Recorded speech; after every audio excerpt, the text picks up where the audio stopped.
Akua Asieduaa awaba oteha Tanzania Kwesi Parker Wilson enso ewo aha ebusuya memoache mamu atenase boga oba ya afi na mabase and then na wo de brey enro Kwesi na Kwesi dey still na o soft sport mami o enti wo dey wo be kata wani a wo be wadwen se wumi ame no ono no akoye se okra ne yo kraman yo kraman hu a wo be po no okra hu a no abu ani chi no ayi na ni kraman hu no be ye dede anyum bi o hosa wo ejira mo be hu abu ni ni chi oyi anu ayi na ni no I think episode ne boy I say enti ye be di nkomo High fine home. Never see a ship or so. Oh, maybe then the menu do na no send in. The new Messi high seas. I'm a druda. Oh, menu question no ma be seen. Would you mean sa ship ne sinki so far so far. Sinki. As Kwesi anka news bi a chese.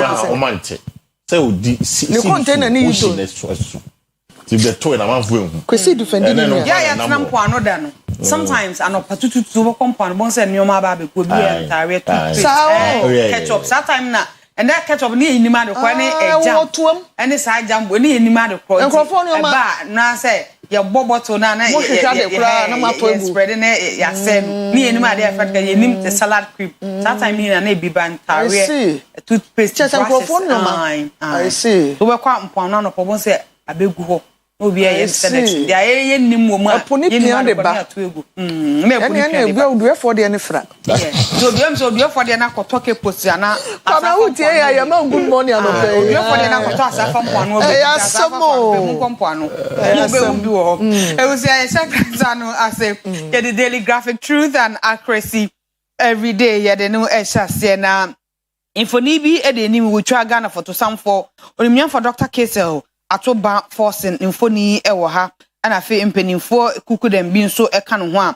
a wabo amane wo ha say at IMF World Bank spring meetings world applauds Ghana's economic turnaround eno asemda wo che se IMF for aboyaba so se yatoto nneoma yiye beziti economy no guso a esa no ho yare eba ejina brane anesa na mensa benkum so otwa asante manura otumfo osetutu ababio infoni wo ha na yebo udin ebo emu ase ema wo anopai na nifoni wa ho se world meet in Ghana to honor Asantehene as pillar of peace eno so nchemu o page 13 se ewiase na eba behia na afei omo abo optumfo abaso se eba na asumwe ho nsema anasa asumwe ho dewura na no bi ne mu ye papa no kanso a etumi eye adwuma or track record e wo sa enwoma no ho government pushes to dedicated TVET fund reforms.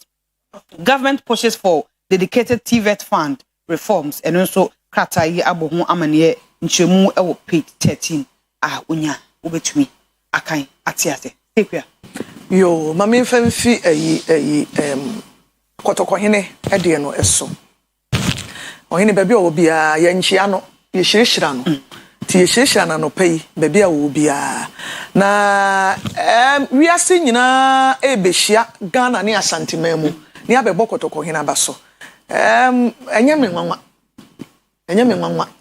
wo awunim track record asama wo kan ene de enyame nwanwa ene nyame adom nti menka ne se ne o manyina wiemu die nanso at least yeti boko news basabasa che ya dagbon ho kra de menka mfa mam because no de nyame adom nti akoda thank you for the writer there would use the amame ena enye Ghana nko adwuma no wo ye we were in the General Assembly wa podcast bebre several times ena enkomobu won so kra bi obedi ni backstage amenu mi ente ni o ma bi ho be ya enye obi na betia won aso aka chewa nya de a wo behu omo anenim ye beba obi abaso no emakwa ai abaso bo emakwa ne wo no planning anaso se wa bona dwene mu po so okobo obi abaso no ono nenim de obi aya ama no enti sa na te de animonyam ne bie wasan aba enti ye makotoko hina yeko yebo ni din na nyese yebo de aka de bone ho na emum yebo na ye nhira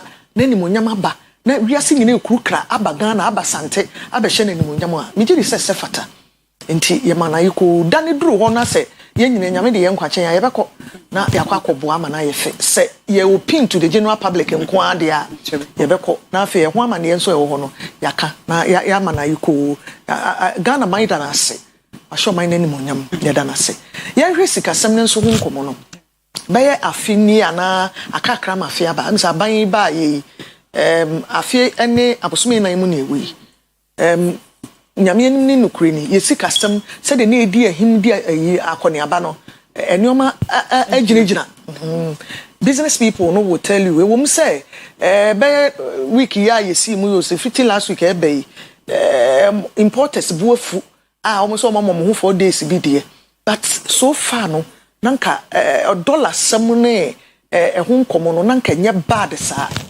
nenso so obi nim de ayesa de na stabilize na inflation agina fa ako a sika bum ntumu no eno na akofa problem na be ntene se yenya importers na bi no mu kire mu a ye betimi atiase ni atiase yi but with that notwithstanding no sikasem na ho de ne de we dey compare enfie kakra bi twam be enfie miensam yenu a na abandada ne wo mu a de bi everyday wo beko na ne o mabo de bi a ne gina ama egina ya kodu se anwa gallon yi a kese ya ye to e de e bi 1000 to 1005 de friend ku 4 gallon 4 gallon enso no ya me ye ntwe yi ketra de ya ekoto 600 cedis o 650 me nu se sen se me nsan wo to ye ba ku bia ntina enioma ye per dollar sem ne nioma no na de aka no ye ye fie enioma asi edidi no de ye kofa fie ye wura mu de ba no no nye dollar no na ye involved o enso so no mo e de atete ibre nipa enti se ye hu sikasem ne ho asem na ye ka mejidi say ne kwan ano no nioma ba ku mienu bi atia kamu a enkofo enye okay especially importers no o man ya yetimo ye bibia ye imported na se o how ba ho no mo a na chese be trickle down abaye ye final consumers no so nti de aka wo ho no empanyefo hwe no mo rectify na problem ni nyina enye fully solved Kwesi I remember importers and so our problem is buying the AI be aba technology no I was seboa e ma how make club nyoma and how a bit tablet the price of nyoma mabano e be easier but unfortunately technology na buy no they claim say na a manual no they were paying lesser than technology in buying terms of technology calculation on so that's what they are claiming say technology on the buying calculation I'm say technology no calculation is no or the biaka ho it increases their cost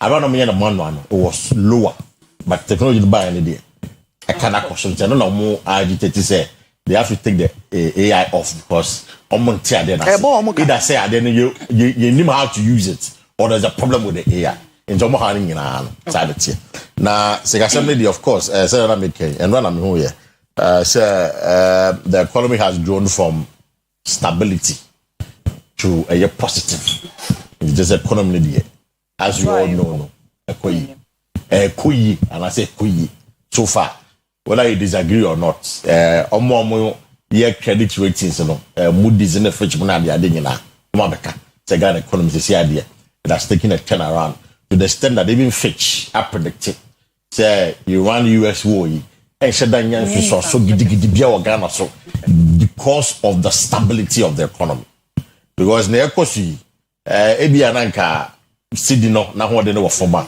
I'm sure by now petrol that makes but now petrol would have around 23 Ghana cedis or 24 Ghana cedis. But today, in spite of the war, though is on the higher side, around 13, 14 Ghana cedis, it's still okay. Better than 20, 22, 23 Ghana cedis. It's that is okay for that. Remember my number so. Then no ye biano on course 1 year. Then the beya and no ma ebe kwe the magana for. The kwe kase ni say ne kofa bano. And then ya ne hadwe. You move to be a branch be here.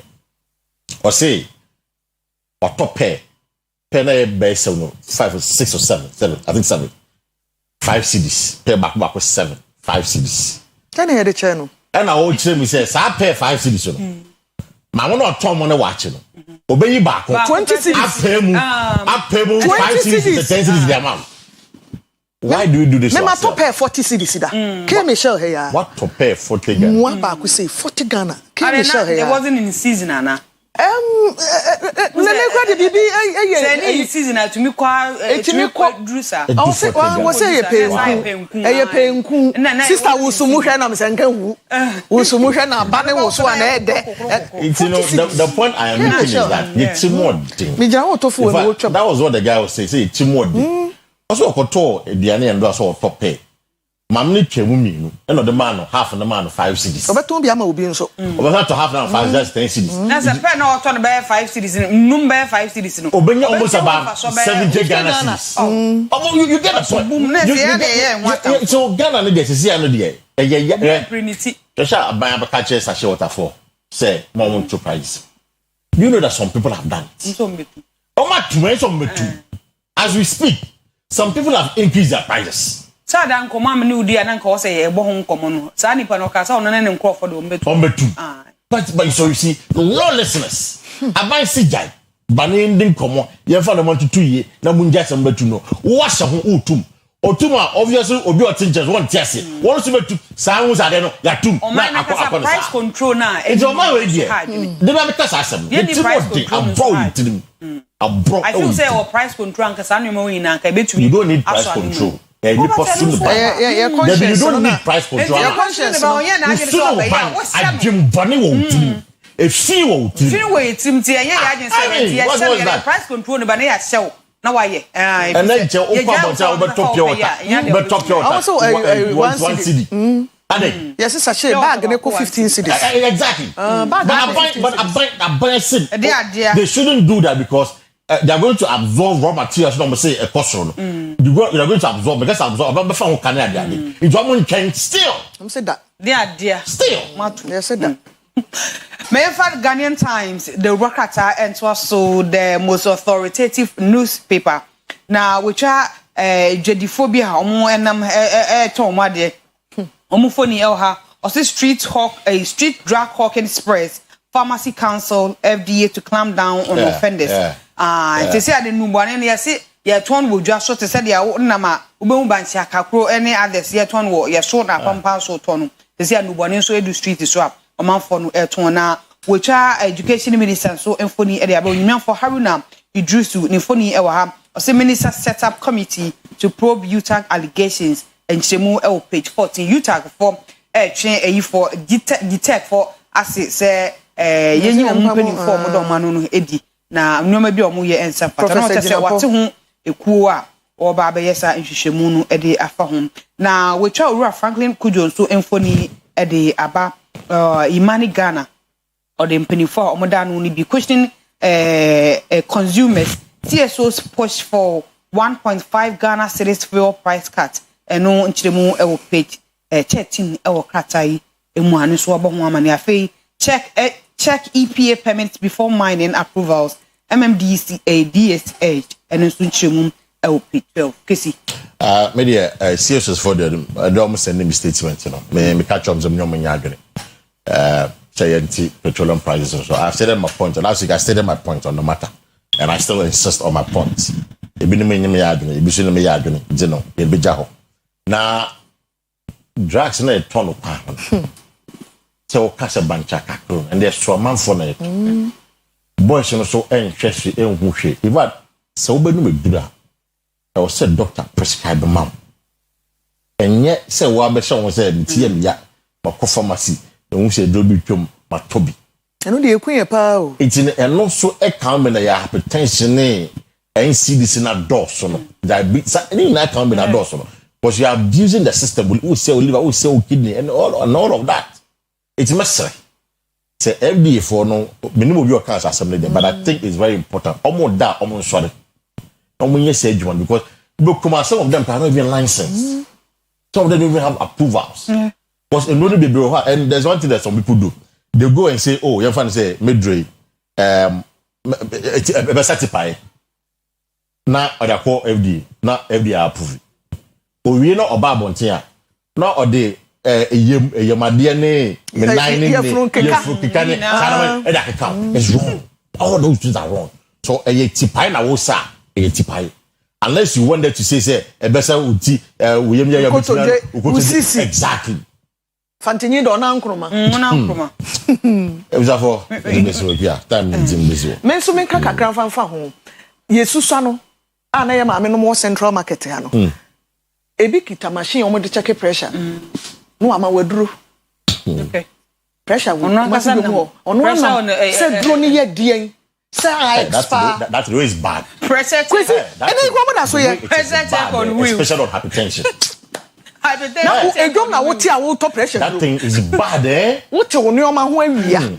What show unto so what show je na chire me abet take you pressure na more potential machine no be adjust to baby any pressure ni kura benya bia ma na ma wadu so no to ne oh yes asem na waka no obe adjust to baby ama wanya pressure ni bi wo ha ma wadu even if it is so kra na mi so ma wadu oni ma no oya wan kra oya wan even if it is so pressure was so kra so ma wadu oya wan doctors ni pharmacists ni kra o mo prescribe nuro chire nuro no esese wo kona doctor prescribe edro ma na ko pharmacy ho ekoto a ubetimi ankasan fa ko che doctor no I said to Crona na wakana. Mpepi ni nipa bi kono nwo bi a. Me ami sister Monica wenya ni baby ko. Ne pressure draw bi okoje ni bi. Ade che kwesi na ni mamu ntum te say. People don't know what na no ya ye perfect. They don't know. They have no idea what pressure can do. Oh yeah, no say ade we edro ni kama no nura ne na nsa na aba. Wotumi track e. Okoye na doctor say yifiri munya eno ne ho ade na kan na. Imagine say wuti dwom na ya wo ka we ka che so edro na wo react.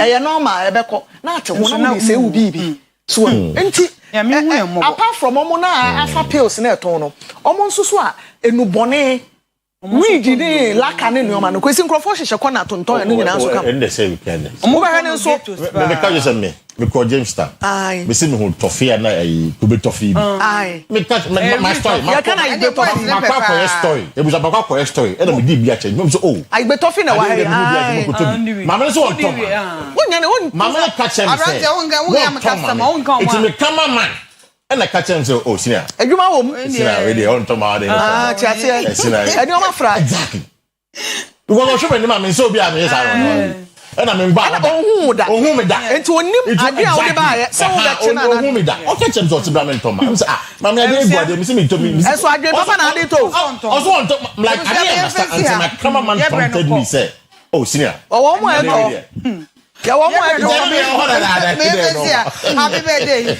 happy birthday Eko ama Felicia Alhassan happy birthday to you Felicia Alhassan we your chorister e Ebenezer Methodist Church ejuso yamin show be bre na oma we ni so ade hunu nyina embremu happy birthday to you Felicia Alhassan we your chorister e Ebenezer Methodist Church ejuso yankupon show na oma we ni so ade hunu nyina embremu if your choristers ni nyina ene asorto ni nyina na ma happy birthday and then so honorable Joseph Azuma MP4 adanse akofom the birthday wasoroba okomete this mum presby so asumdwen kan why am sorry papa asumdwen kan minim so okomete this yani anka we anka wuria ba yin na ye pe o presby ni method this day yin na pe ba we presbyterian say happy birthday to you honorable Joseph Azuma he's a great guy adanse akofom the one kan enkupo nshaw pa na oma weni so ade hu na emremu na oma wamemu anasese wonwuna adwumpa emfa oman ho de a obeka omrase bedwum no yemfa nye adwuma entumi emfa impunto emrate happy birthday to you my brother yankupo nshaw pa na ontene nshaw we free the senior man bi ne brapen old him princess tutu oh okay na ose na damfu bi efiam ponsa ene ne mbase yemfa happy birthday ma Mr. Augustus Kunedu Baswa, I believe, or a retired chief executive officer, Edema Urban Roads, the Kaneshi branch. Na CCI Kasedi, Mr. Kunedu Baswa wo Konongo Nyabo, Santiachim Nyabo, Konongo Nyabo, aha, what was his yap? Na GM or time Kofi. Papa, I'll pay the way your pension. Where they from Moba, Efiam Ponsa, and no money Nano, when I'm not Omo Mao a happy birthday. Yes, or a party for so your Mao a happy enjoy your retirement. Enjoy your retirement. For what some Ghana, Papa. And I hope say Ghana so some now over some Ghana no. You show ye in your retirement because Ghana there some sani we are now say almost share na papa but yo jidesi yakopon beboa na opom de ho akosoro pa that's ewusia ha na ebrebe makwan ma ye de do bokata pensem mu no esi Akua Asieduaa de Ghana te send it me need na ma intifo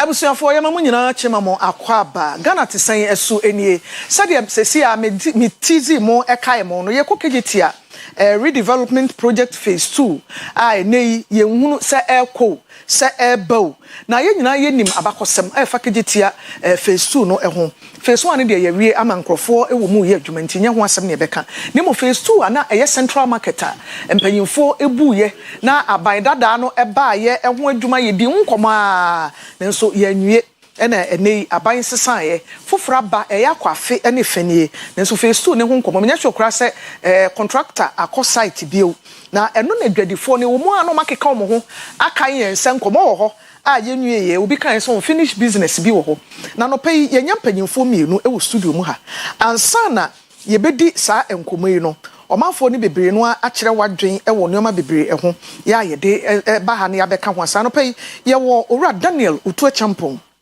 ya we director of operations combined Kumasi Central Market Traders Union wa ha ena oni ni nua Michael Amponsa a wono so PR combined Kumasi Central Market Traders Union wa ha na catch for me mama ache mama fi shapanso afi nsia nene what to say sajambo apolo dia apa nema dia ba botom ye asamo se fie seni moko tena fie ye 2021 to 5 years ni wow ano what to say ene manage ne say se wo anim se the management no se wo afena ye dia na ka say ye me de ni ntimi nka say ya na enye because mo na mo wo ho ena munim se de neoma esi hyehye mo fa mo ye nkomo ano what to say ene manye mame ene manye asa de na we akọ na ada bebrebe nti na me ye ni abre no se mo union no mpanyimfo hia mo ka ma na kosisi panyini be ya ba panyini ko din na ansa mo na waso boye nkomo nti na me se boye nkomo no ese kwa panyini be kwa fra ya nko biem na ne ese ne mo nko de ane na adwuma ne sa na be ye sa na be de ne ye de mra be se ye nsem adibu ha se dura se ekom de obi an ko wiade o ekom ti mali pa ko wiade ena obi ni bibi ku esi bebre be se ye be fan se edibre na mali pa ko ye nti ekom di pa de ade ba no efie no matimi manage ya management no enka se manage yanka wawu na won mo na wo fa ye wo betu aka chen san ntiwi ma me banku ni suo na ya meza ana sa ni ama wa ya sese na ma me wo di kwa na fu ye fu sa ya o ya ya samo baby ye kesi last year ye shi ayache ma ye hu eniomani so aban dada ne de okọ nse se ye ono na asem de ye nka bi ne wa bai ade no bi aka kire mo ana mo amoto na mo akopanyi bi na so being KM boss ana regional minister because am panyimfo eni enu na previously na mo ne omu deal Mr. Champon no pedi ye chia ahefo ni atiefo na ye ura so ana chia se no ye press conference na ya sem nyina ye nsimfoa leta de becho ntententen na mom nsimfoa ba ko mienu bi na e wa asem nim ya sem nyina ne se on se project we Mahama ya ka phase 1 phase 2 Mahama project Mahama na draw ni nyina to ne tete ho bia no tete 2012 no o me started 2012 o me registration validation register ni pa ni nyina o dwadim na no yes sanse ni nyina to na se ya abaya ye abaya se ye na Mahama se we na ye excellent se we to ho no if se obobosia ne se ye de si edwa no ye wie edwa no a premium no ye sika no a ye wie etuama government no ye de beto private bank ye fan kwankoto Bank of Ghana sa premium no eno a betimi abe phase 2 that means phase 1 no etua no ho ka wie koko sika ye kwaje ye ka na itimi si dwa na eno atimi tua no ho ka na che se eye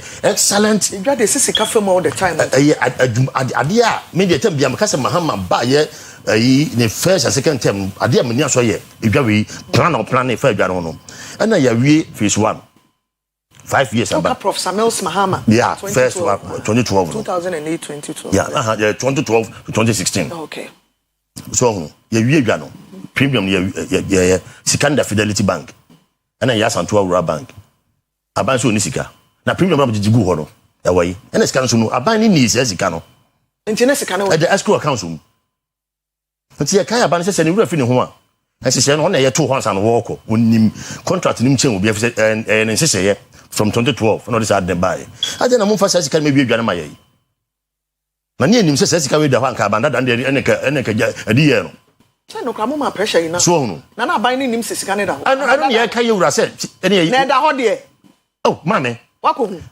Omodi ya. Ara wo kasa bebo. Oh, mame. Omodi ya kebeka. Ade am trying kasa before could sika. What is the problem? Because say udu oba school fees sika untua na wo sika da ho. Na oba na isu twe say yes ma me tue school fees exam se kra ma me nturo bi. Sika da ho so se me ntua ento aso. Ena sika da ho. So what is the problem? Mame, eno ne ka ye say you say yes no. Ya mame vice president be say your last year. Say match contractor dem ba South Africa be atwam. That day oba ha no ko Mamponten market. Ekọ Krofuru market. Nti yesere ne say yesere no. Sika da ho. Atu so ni sika. Contract na wo ye na ye wa say on say ye wa wo se say na de ba. Nti po first kan be wi adwuma no. Ma ye kasa tenten nyina ni o. Mr. PRO. Asema Mr. Champion kan dey na wo kan wo. The last 5 years, how are you managing lives? My life, any more year no name ma. If you to bon okro you so amano. But mo look fine. Mo wa efe. Mama na wanya hard say kuku ubewu. Adom. Ewi ase no. E odi nkre. Na ya pedia. Oshira obi bie. Ade nyina di boa wo. Ewi oye. Na menua otu asema o enokre. Edwa na nyese ye da na ada o. Anamu bi esi etu bia na ehwe se edwane nhyehyeye ne beye no yetu na skana sama o kan enukre ye ya isi edwadifo no so se mo amunim project kese e da hoyi nti wa wuntua o premium bia bo homodin se obitua premium no mo je mo sen Energy from 75,000 to 25,000. Yeah. So sizes. About 4 or 5. Every switching. About 4 or 5. Enti omutua receipt on the baye nyina no. Ewo ho. Ya cross check ehunu se sika ne de adwadifo ne tua.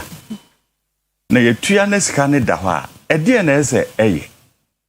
Na de ntia ye kai aban we ni se edwan ho nhyehyɛ nyina no on na ye me da bia me kasi ni pa ya ade a osayi mahama bi di akonwa yi ade ba ko akumase edi be boni din ye Central Market eni kajitia because nhyehyɛ ya o ye no e boai e ma ye hunu se edwadie de yeso wo mfaso e de mo man no na sika no me nyin ni se e bia empanyimfo yi o masutire because sidi amahama si ye ni normal no se o mayi o masutire a bigidi senka project nko ma start enu ntina adwadifo no ye tena ase no ye ntime ntena ase saa se sika ne da ho abra ye bre ye gufie uko risk osa niema e koso no enye nika entini ye stress ye de to aban na nim se sika no e da ho we so nyiska ahye no akasa ahye eda ho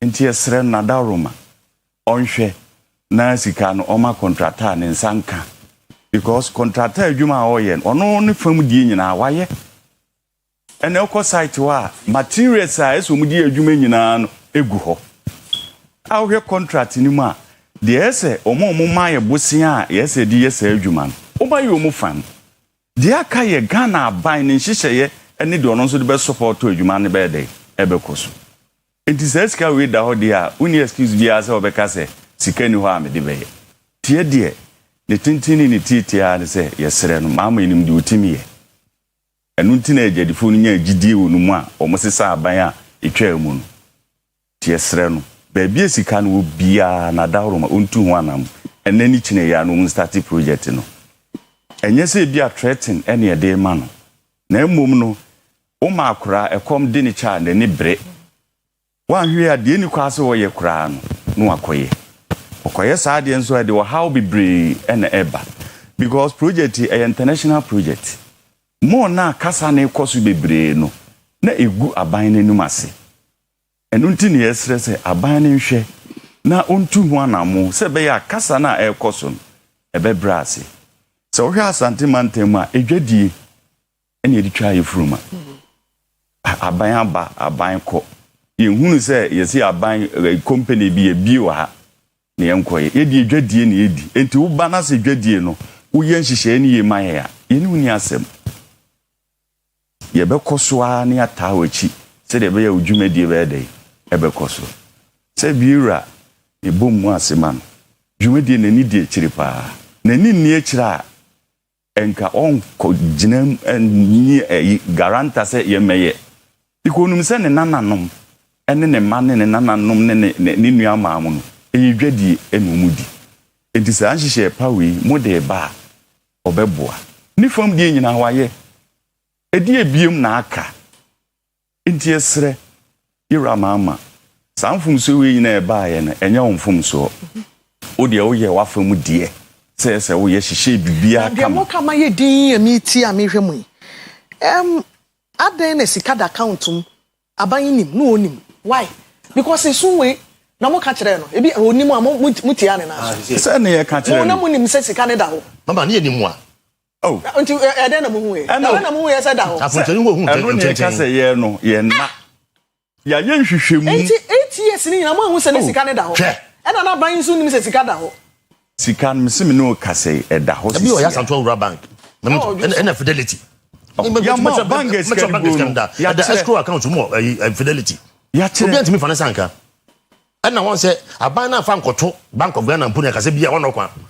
wafa won say mahama say say bia fa nkoto private na adwa no say ewia anti sa adwa we omutimi wie ya anya santema ko na benya won fa so sika ko no abetimi afri ha ko other region asa ko yedwa fra mo asa yura no perfect plan na MPP for buy ya omutimi asane ye central market plan edebia no amba omo antati even central market if so much the plan here excellent chef adiwia ye kokukura bayi ye wia enso na ewom no atua ade ni nyina aka ewia ye moka dabi so no abayo hihye wia na omo na edi sika ne kwoto bank ho no nti na obi ani menti masam no menti masio obi anim premium no store no se wo na wo bia ade a ejapade ne kai wo fie nyina ye bo hu dawuro ana ye ka ho asem kirew na ade ne sika ne da bank wo no na omo ade kwoto wo no na omo wen omo de kwoto ne individuals wo kotu ya ode sane no so kra besi ne ya amoa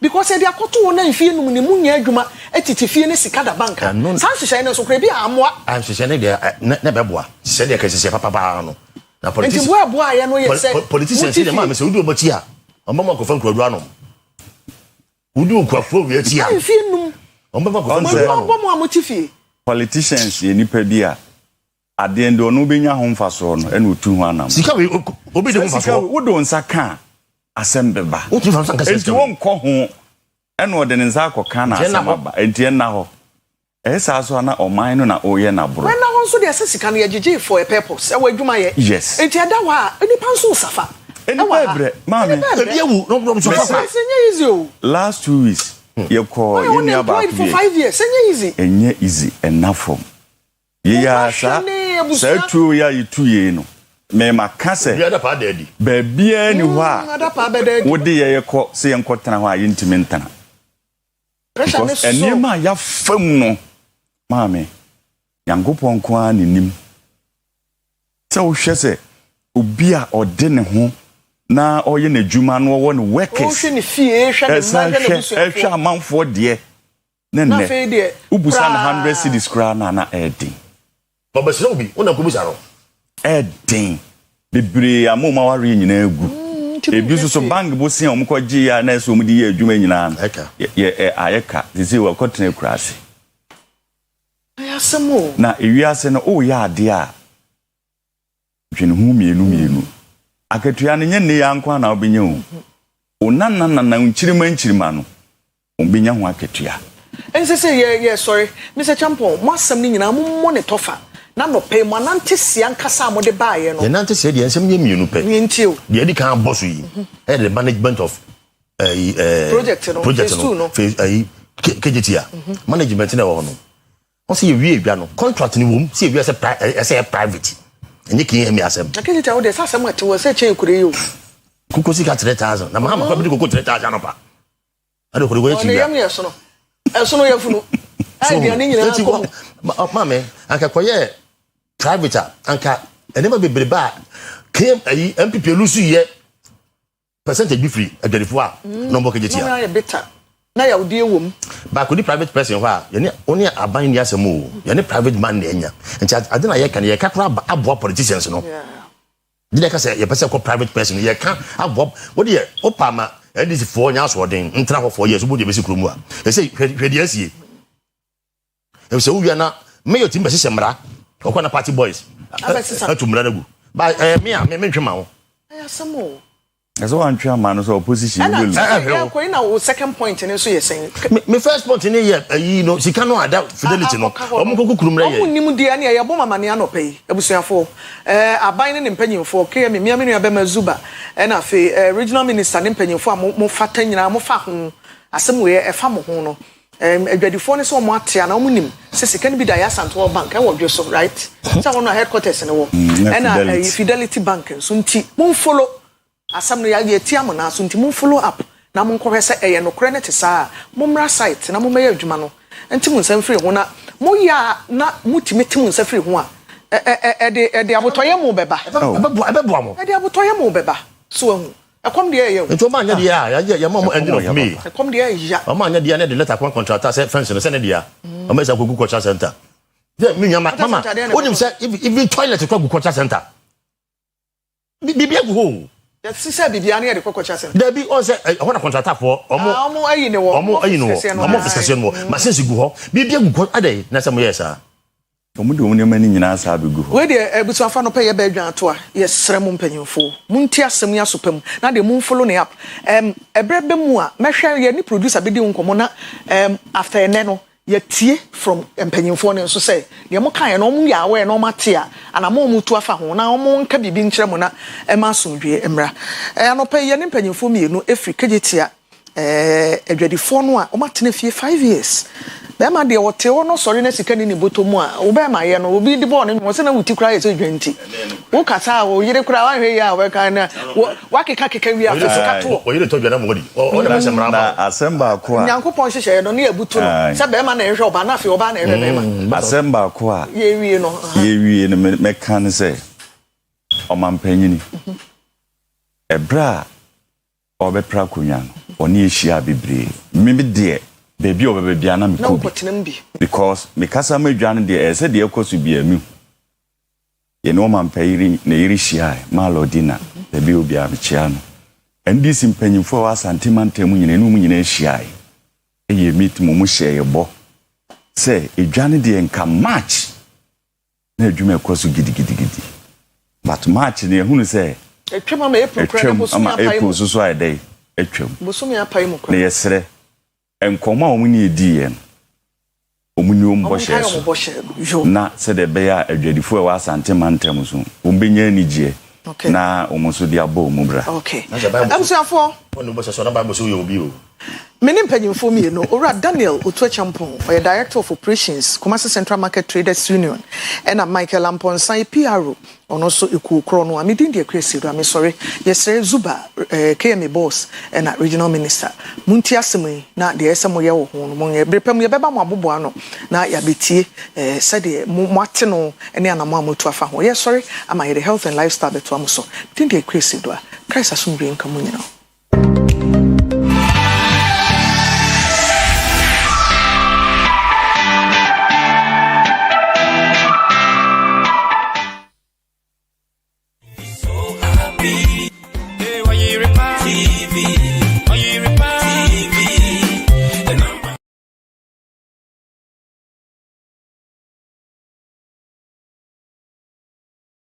Oyerepa TV, Oyerepa TV, the station that makes me feel so happy. Hey, Oyerepa TV, Oyerepa TV, the number one. Oyerepa TV, Oyerepa TV, the station that makes me feel so happy. Hey, Oyerepa TV, Oyerepa TV, the number one. Oyerepa TV.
so enya hoden na wo hwe o ma woni agye o mo hwe onkrokro na bibi doctor nyamenye okese yes Dr. Akua Asieduaa your son happy birthday to you.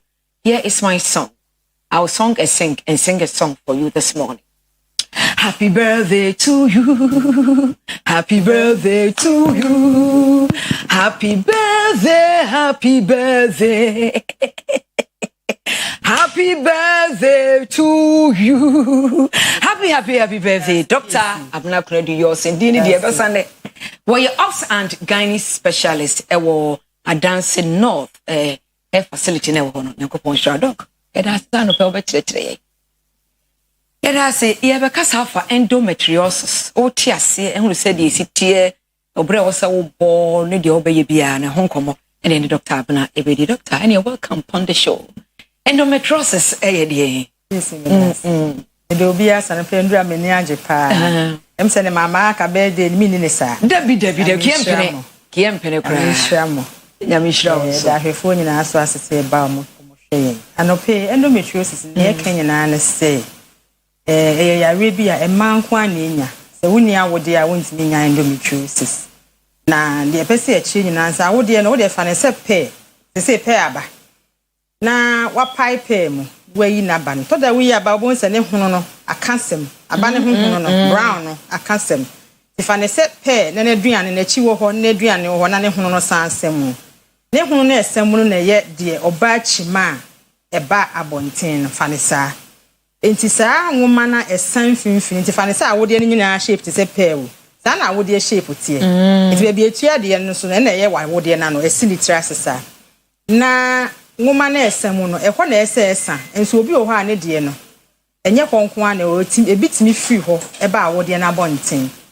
Eba me di kan ka se esemu but obedience me ba ba bia ka yedino so that would pass be between the endometriosis no ye wo mo endometriosis interna it me ko awode ne honwoma na ankasem ena ye wo endometriosis na ankasa no so ba abonten tika oba chima aka awode ne finfin na meka se brown ne sa pe no ana anka ho na moja ne free ba ne so enam se enwoma na esa awodie num na atrako na bonten no nti obi o ha na hwenim timi tu moja enwoma ne bia kopie ho obi o ho no mo a the fuma timi tu moja enwoma ne bia kopie ho obi o ho no mo a ochima na ya ase ho ye ne ya bebre bro so kire se enwoma na echima no e fe no endometrial lining ebi etimi afifi wo ya na ya ase ho baabi ene e fe na endometriosis so nti bia anka chima ne free ba no enye honko na uchima e free baby etimi free baby bia ba enim so obi ehu a obu a uchima ne free man e honhona etum kese to da na moja fifiri mu ba ene e fe na endometriosis obi antimi shedan chese we ne by your theories e brain e be the retrograde menstruation uchima e puko na chi na fa won se awodie no e wo ne nsa e friend fallopian tube aha it e bi kire se uchima moja ni timi pefem na akogu aya ase ho na senka e no nkwan so de na ye de na bitim be pie wo fruma mu so bi an sheda ntimi nkire e kwan apoten fa so ba e na obi so ntimi nkire se wo na abenya na wo wunya aha enti no e yade a yenim se e ha ma bebre enya be pie mu a na ebetimi aya ne se uchima bi a wunya yawo bro so chima na hyase ne yawo ne ni ho eda be hyase chima no nte yawo efi na de kyen ko na moja na pu akopiepie beebi no na afi yawo na ba na suban wo ho ne se wuchima na wa ya ase ye wo ya wechima afi no enam se moja ne bi da so ta beebi ni se time te beda so aye wo ya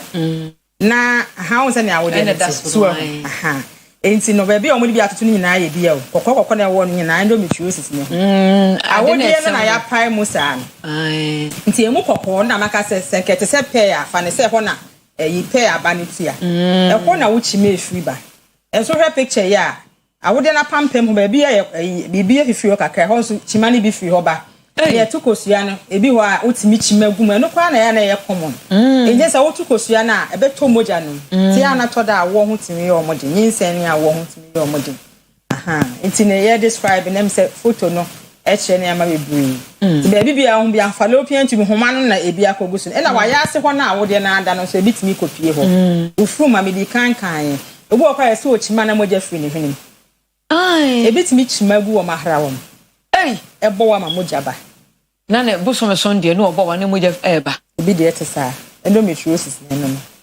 boni ka say debilitate ne ya we bi a ha adwene and min shadem hunu se ekum nipa but ebetimi ama our life aye din because baby ochima gu bi obi ho ma ye ne sa na osumi ni nyina ote ya o ti se bi oni be mehia obete ya wa ebo so wa chima afi ni wote ya o obi a chima afi ni da bi obehu moja nkete saa kopim se chima kofo beba ya na nyin sense ho odin doc nani na bosom no so a oye bra no ankasa moja no betu ni kese na ndi ya no nya normal obenya ne normal mens ne normal mens nti obo ha na meka se bia da bi obehu moja no moja no wo hwa throughout edu e bia na aba kese se normal mens aba na afa ko from na aba brown santi dodo na anya dry e na dodo na nso hye da ni daku bi ekra o se afi de mente ya obia e no ho e na the kind ka say ya na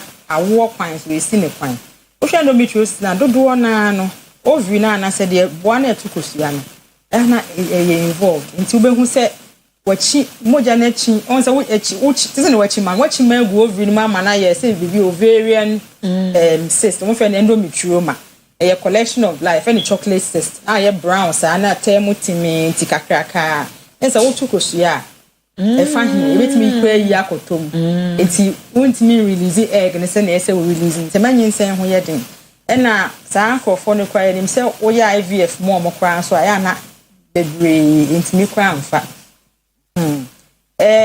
enshase bra wachima uchima ekwo anim kakra so wo du mpani fie so akwo anim kakra na ebetimi shase e bia 20s mo 30s na abeshase nti obi ho no mo a enshase na bia wa ba ko mienu ode awo ne ma eno so nche se ni eni fa no metrosis ho ni se me bie wo yam na me hwe wo dia ne kase no nche ya ondo do de ma obi de ketewa bi so onya ya okese obi so ho no mo a afa na ya asi ho nyina no onya ya okese se ne ye kan se ma wo ho ye de obi ho nso anyinsen a oba be wo no na oba ye cesarean section abe ho se tissues ni wo ho bebre enso so no ono de wo anyinsen e de awo ba de ye pese ye stress pa se ya we bi a se e wo so a pain de ayase pain na e ana omogre bebre encheri bia me wadanfo bi a oba me ho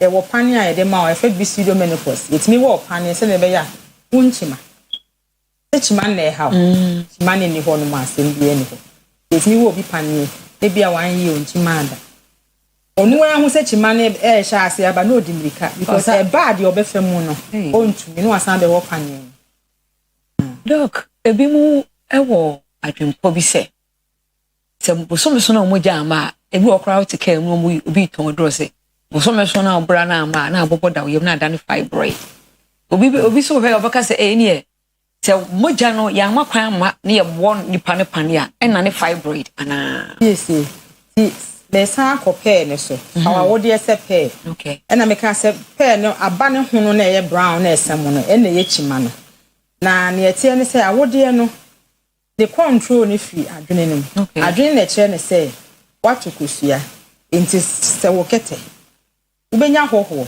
beti we se me wo nua bia wote abrochie no wo ba ana wote nkrameti kumase ha besiesie dan ama no enti ubenya hoho nti tompa enti no atompa efeefe nyinsen na ma na wode no wayi ne kete so ho enti se wa antukosua unchima bosomi a wa utubetu kosua bia na adwene ne ka kire awode ne se siesie mpato ho na ebia na nyinsen aba te bosomi a wa antukosua no saa mpa no emma enti no wontimi enchima ento ye no ye wo natural ene ye wo de ye di nro amount family planning wo ye na se wa antukosua ne wa enchima problem bi eni okay na se mom onye aduro bia ye di si nyinsen kwan na bosomi miensa enan enum nchima ya ni enim ne se daachi bia no yare efre no endometrial cancer awode mu cancer no betimi enya ye woni pe bia omotesa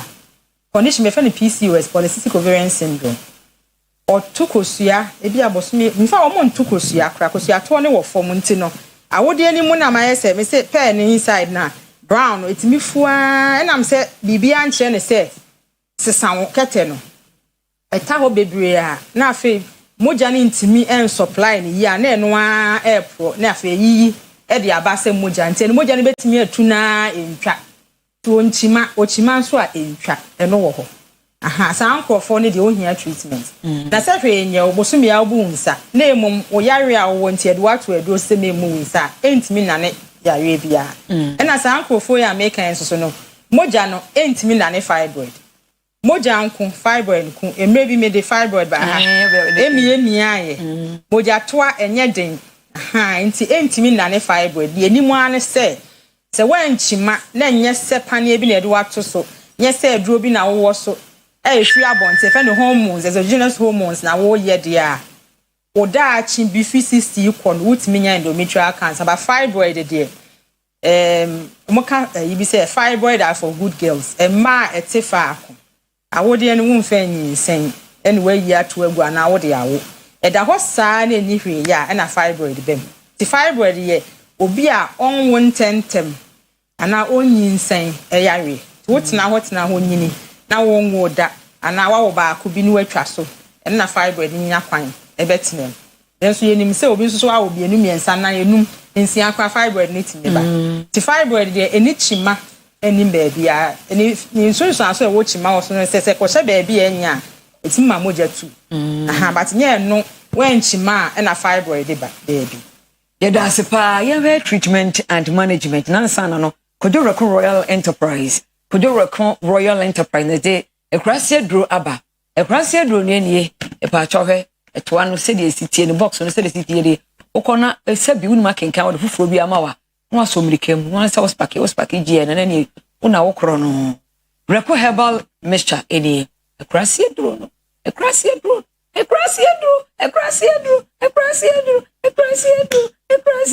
yes Reko Herbal Mixture no ya to bi no for blood pressure cocoa infections menstrual disorders ebo male vitality and general well-being ema wunya hoden every day all the time wetimi amufu na wakwa ai wadwuma apenu kofio ne bomo baye kadanda damuchi kakra ibedie ho ba de sa akwaban Kojo Reko Royal Enterprise no na edro ni nie Akua Asieduaa obenya biato Utech FM Freddie Mesebal okay Samenko Company ewo kejeti age 3 kwaku amoa ewo kede tunyanefo monko cap herbal afeitepa adumura herbal abrepo junction arms herbal dunkwa ernest tawia herbal shop Canary Road adjacent Cecilia Maternity Home Nelson Pharmacy aka Odalo Nelson Pharmacy aka Odalo Ankobra West Tikobo number 1 ehon so benye biato fre nebusa across the WhatsApp it was 0244 470067 0244 470067 0244 470067 0248 67227 eye krase edru kojak farma yonkonja ho ya to kojak crocodile cold flu kata edru kojak chako toothpaste masen fitafita kojak regular fluoride toothpaste masen den kojak pinu kojak efono wo se femfem mo eno ani aduro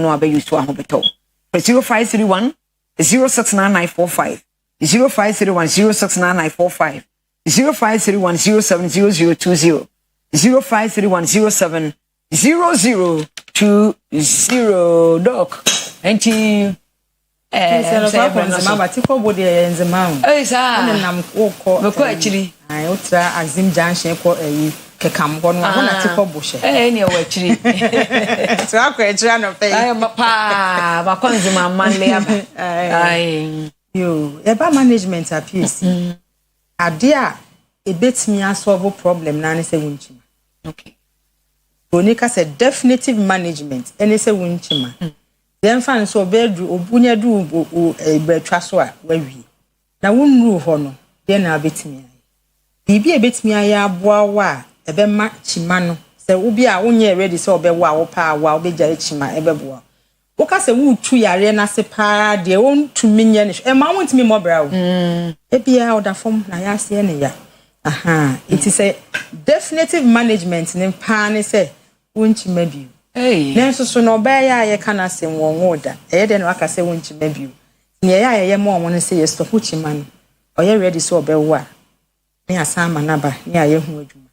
Aye nimu say enye se fibroid bi na e beto ne yam. Yenya na won say aye se ne a ya hyehyɛ machine we kobo we na afei say kuma na etwa.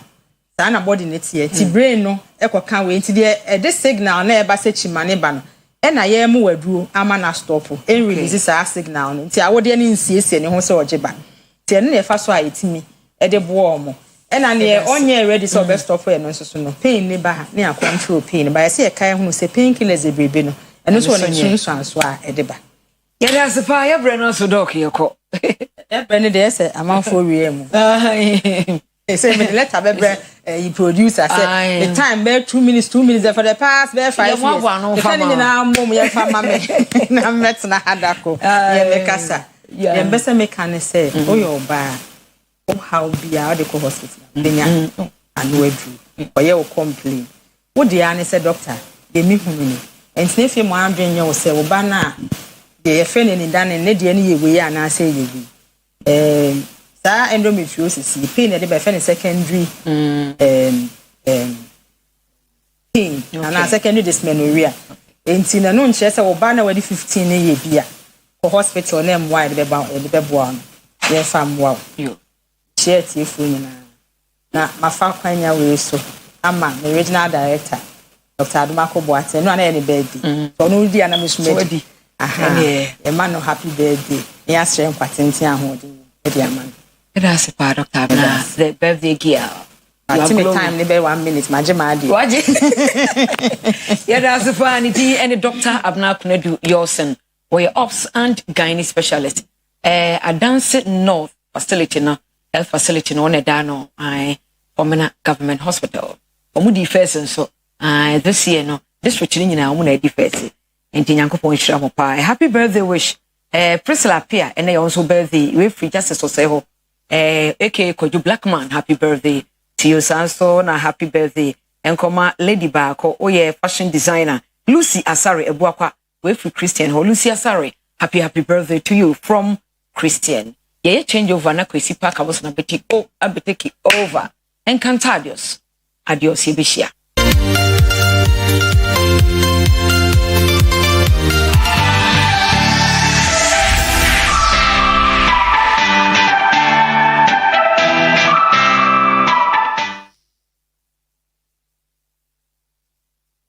Oyerepa TV, the station that makes me feel so happy. Hey, Oyerepa TV, the number one. Oyerepa TV, the station that makes me feel so happy. Hey, Oyerepa TV, the number one. Oyerepa TV.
TV. Oyerepa TV. The station that makes me feel so happy. Hey, Oyerepa TV. Oyerepa TV. The number one. Oyerepa TV.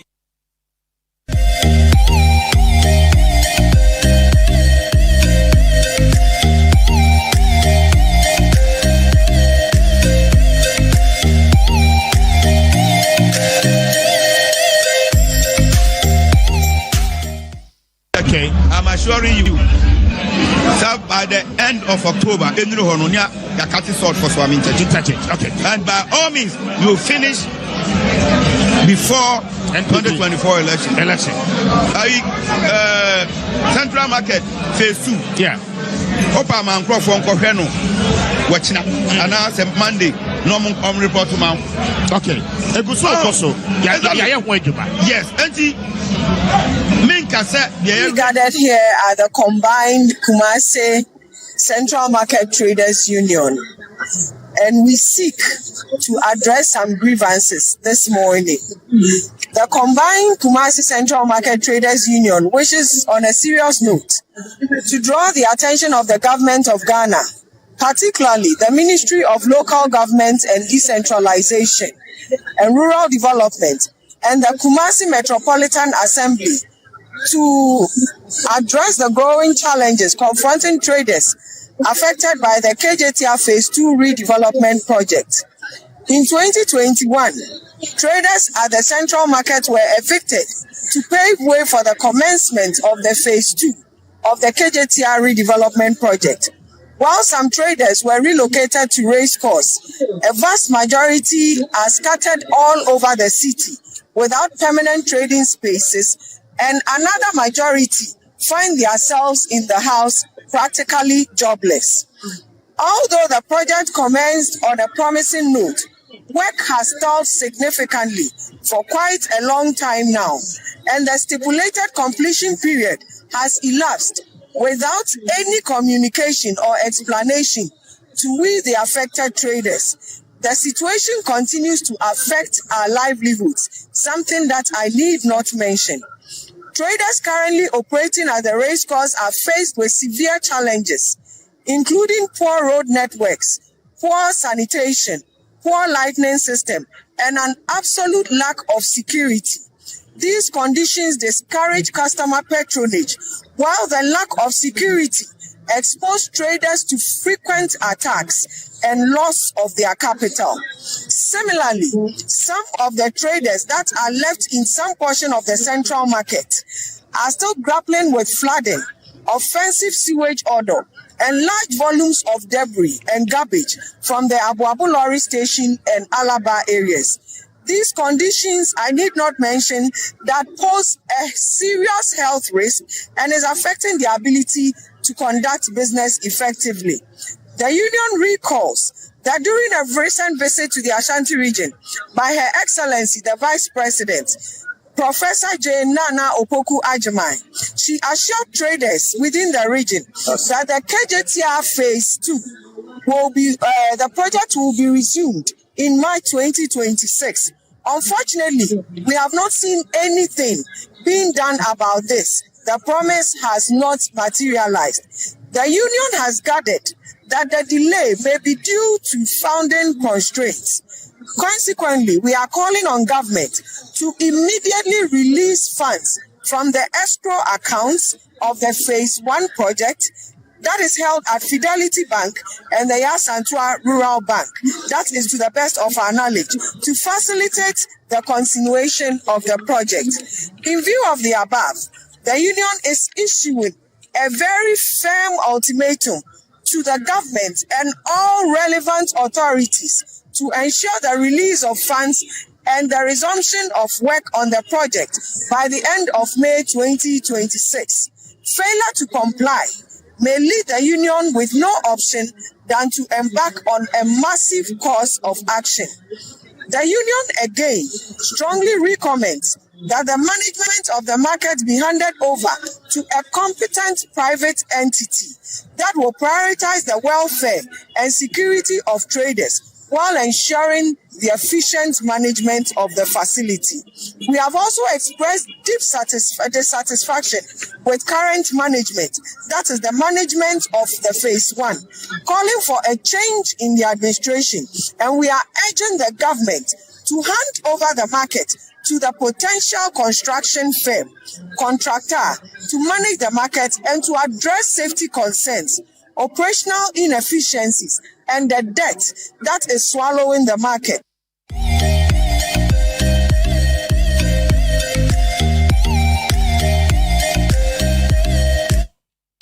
Right, it was for a movie Akua be my Oyerepa TV show. Baby, you do your OBT agenda.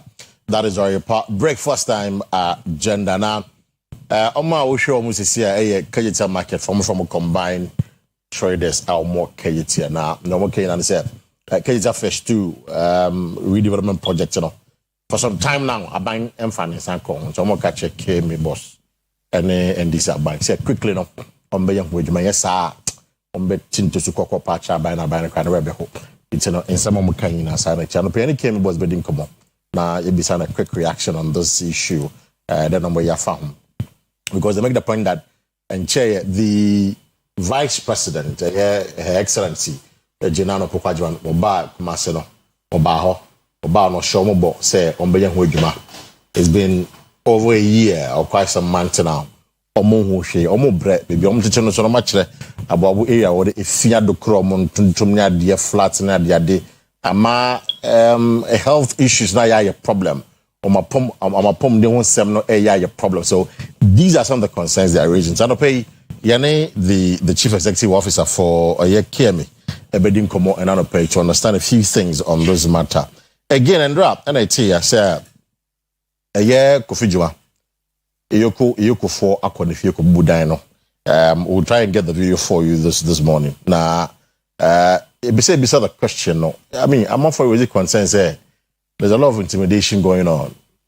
The NDC, Chiabronya Nansia, Omache, a year MP for Bono Region Communications Director, in fact, no Cassandra, they denied him bail.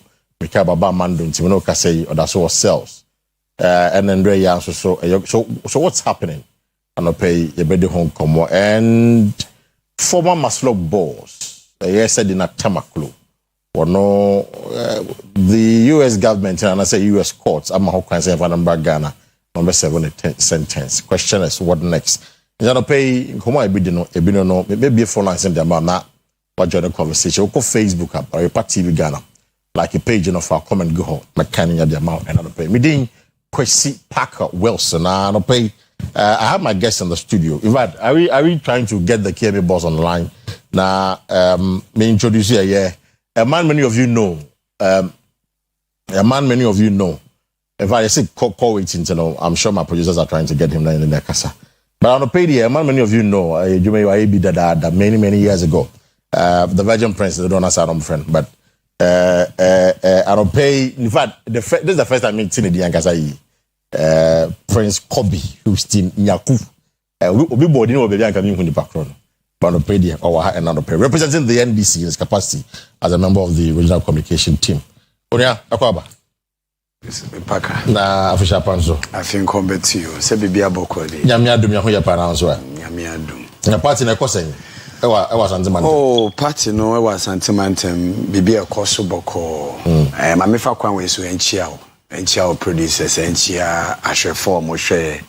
And I must say you are doing a good job. Thank you. Me bo abaso na me fa kwan we so achia ye party for ni na omo hwe ye anopa we enkanka honorable Isham Alasabunsu.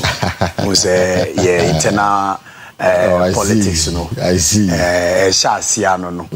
Inti, honorable Isham, sir, also on the regional organizer. Of course. Presidential staffer. Right. Also, your strategy, you do we need abato, eba power, and your different strategy. You do maintain your power. Inti, since your person moving from the organizer to the chairman. To your person be regional chairman. Inti, Asia hini for more NDC mu. Yebeba. any more be kasane do am wetimi support here. So nim lawyer Safoduku. Of course I know Safoduku. Ono so call regional secretary. Unze Dr. Makweni. Ono so oye regional minister ndi nya de obetimi aba back to. Of course. Iti lawyer Safoduku so baz our regional secretary. Unze no efija secretary is or standing as a parliamentary candidate for 3 consecutive times. Not just was some party in Yepa. It's a do time I say yes and munyam no be a regional secretary. Internal politics in the That's very true because I mean the NDC regional elections will be very interesting. Very interesting to watch. Names in up quite an interesting name. Some contest incumbent, some movie up near the other. It's a boy sham that who's a sham side. Problem being within the party, the people have the choice to decide where they align. But they be not must catch up parties tuning and both MPP and this is as you campaign. We say muye in your four. It's an old campaigning in a share. No one campaigning to the extent that after the elections, a bad thing some boom. That is where the problem is. Me no be both parties. Me no be ya dream. Ye NDC for the yet say akoko ye kuntokwa kra ye hwe ye ni. We don't wash our dirty lenience even though we are contesting each other. Right. Ye yes idea no. Right. MPP for na yes and man. Omo de ombe ro mo ntuma go fini nyina our body. Ye there we are careful what we say or we don't do. So don't worry about our internal politics. Biabe come on. Mate. Now, we are expecting the presence of Dr. Kesken Opoku, our NPP regional communication team member, and also is seeking to be the regional communications director of the NPP in Ashanti region. And see, Kesken Yambeduya, Obedua, on time leaks. I'm surprised he's not here. On time leaks, sir, but Obedua, of course, I'll introduce him to you. Or no person or contest. If I were contested. The party being nomination is going to contest as the director of communication for the NPP here in Ashanti region. Now, Prince. Yeah. Yankomwe, uti KZA phone.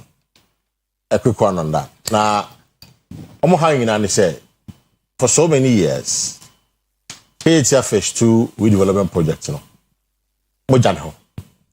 Vice President by Ebeshe Omobo. Say obeye I should say project in the course. Omonka. Mba bembe 1.5 years. What is happening? Mame Chiamubium. Kejetia union now moye press conference no. Most are threatening a banning na my ultimatum no. They are Ghanaians. Right. They have every right to some mechanic or more cano. And here NDC 40, we are not against some better margin. Now, my calling us to work harder, especially when it affects their livelihoods. On the market, wa no mudija. Inti yani omo ya adwin se ombetwe ya adwin aba ni omofu se omani nji. But they are not being fair to the NDC. They're not being fair to the NDC. It's just not fair. I think because KJTR market redevelopment start here right. Phase 1 apart from say year phase 1 that's one of the biggest investment. Hold on for me. Okay. Now King Zuba KMA boss or Manaso. Honorable KMA boss Kwesi Ofarajiman Body. Or one so. Honorable, Akua pay. Yeah, no. Number show be able to hear. Honorable, me just say bana what a year traders or more a year a KTR. Almost say more ya disappoint you more. Vice President by Ebe Show Mo say, Obey project no. Monte Monka baby. Na then they see, Honorable Mayor. Yeah, Eddie Kind. My main chair with the phone now. Na enya no kwe to be ka say ya disappointed one more enya no kwe de biada yo enfie na de enfie na no eso na enoma ye ka say ye be ye no yenti me anya afi na no wo ka say wo disappointment a wona wo ka aban the India man finance, no man be brave or her, obey winner, obey a bitch now, obey a bit at their swasso. Until Fina and Intrim Money, we have to make us at that point. But because us almost say, I'm also in Fina and Intrim, but baby almost tell me age one, almost say, upon holding some a problem. Ball and the shota near the so you have to do the project early for them. Send a bay of bits press conference. No, more PGTR phase 2 no more now more one day. Oman Chres, some more phase 1 and now more. Oman Trum say combined traders of KGT, Oman Chre. And the secretary and they combine for no KGTR phase 1. Then your more shops. Combined for no same as mayor may engage you. Combined for near 24, I would work KGTR. Right. Various unions. And on my carbon, I think they are about 11. Okay. And almost from combined for it is a your one paradia. And so only some more shops for phase 1. No, but it doesn't relegate to the fact that phase 2 no honorable. I was saying, I was buying a year. I'm out for a Nya contest ye. Me too. Nya context in ye. Member details no so, but you see, I want to build a case. Me too. Nya botrema me. Me too honorable. Say omo dia omo shops I will phase 1. Okay. And na man can obi ada. Say who shop for phase 1 ma. Yes, I ba be phase 2. No afa ko dia be ka wo dia phase 1 no. NC. Okay. Okay. So who will be with phase 1 anymore? Me mo bian fancy trimu da. So what shop for phase 1? Who sa ba be gibu phase 2? Kuma se nipa no dos. Okay. Nipa so phase 1 no man ye bi no so dos. Yentimi mfa ye no man ngu kenten ba ko. Na mo say who phase 1? Na ye you free central market ye do ba phase 1. For the construction to take place, na ye wie na person of phase 2 no more. Over relinquish your shop na phase 1. Oh, okay. Okay. What you say? Me say pa oro. Oh, phase 1 na person of phase 2. Our shop na wo phase 1 obi DM e dey amake me. Ye dey amobi a woni bi. Ansa na obi phase 2. Yes no so. Okay. And they say ye dey ask for first e bi ni aba di aka ho dey no dey obi firi. Emfa. But honorable, say obi wo ni sika. No person J phase or phase 1 dada. Na mo we phase 2 no so person J phase 2 ni become ho. I mean, sika na mo hwehwe revenue. Enye sika na hwehwe. Came any aban yenye profit ejuma. You provide services man for my mind no. Obi a have him to sika. Obi so a woni bi nso wo sika. Ye de be ma de woni bi na ono so wo sika no nyo nko na wo sika. Obejeri nyina aboso na de bia ne nipa sika akwan mu fon ade. Indi ukuta sika na wo bi kura ya ma. Ye de be ma obi a ukuta sika no woni bi. I see. Okay. We have to be fair in this country. Here there no be workshop, no be tia bontin. Na the tia bontin no kuta sika. Ni na enim say there tia bontin to ade na nye. Na the tia bontin na ye ready so no so betua gibi. Ni ye de kwa koma de wo bi dada. Okay. Okay. But I mean it's a fair point. But was say pa. In fact, the law of equity in was is a fair point. We have to be fair to our people at all times. Right. But sincerely, the point is that almost phase 1 I will some your combined traders almost phase 1. We say almost baby to that. But the point remains that baby and kano eye jumano and as almost to ade no omo diga no enko yi nti omo sra aban say or say aban we phase 2 no more. Honorable. Oh. Mbajo. Mbajo. Otemenga. Metonka pa. Very good. Me say Bibia and Kano Okay. Meet you. Also, me know just say me simple some build the context. Right. Because a chroma no class am na. Nipa be treat ma baby you go I feel that more producers be future caption. The atoto dia circulate on social media nti asana meka no e bia context e hia me pai mate so that be ya obi wi anipa no enko kan de on kan enfa nto abotin command teach ma enye de wo pesa woka okay eti me bow to question as well. Aba ya buy na KJTN completion stage na 44%. Okay. And the completion stage is 65.4%. Oh, so you are working on it. So you are working on the KJFH too. Yeah, we have worked on it. Oh, I see. You buy a completion stage in 44. This is documented. Wow. Documented. Mako site meetings more than 8 times. Okay, since I became mayor. Mako site meeting more than 8 times. Now let me state this. KJTR project, Sika na edaswa yede eye 248 million euros. Macho, who follow me? Me too. Okay. Contract you signed on December 19th, 2018. Contract shall say March 22nd, 2019. On the performance bond a buyer.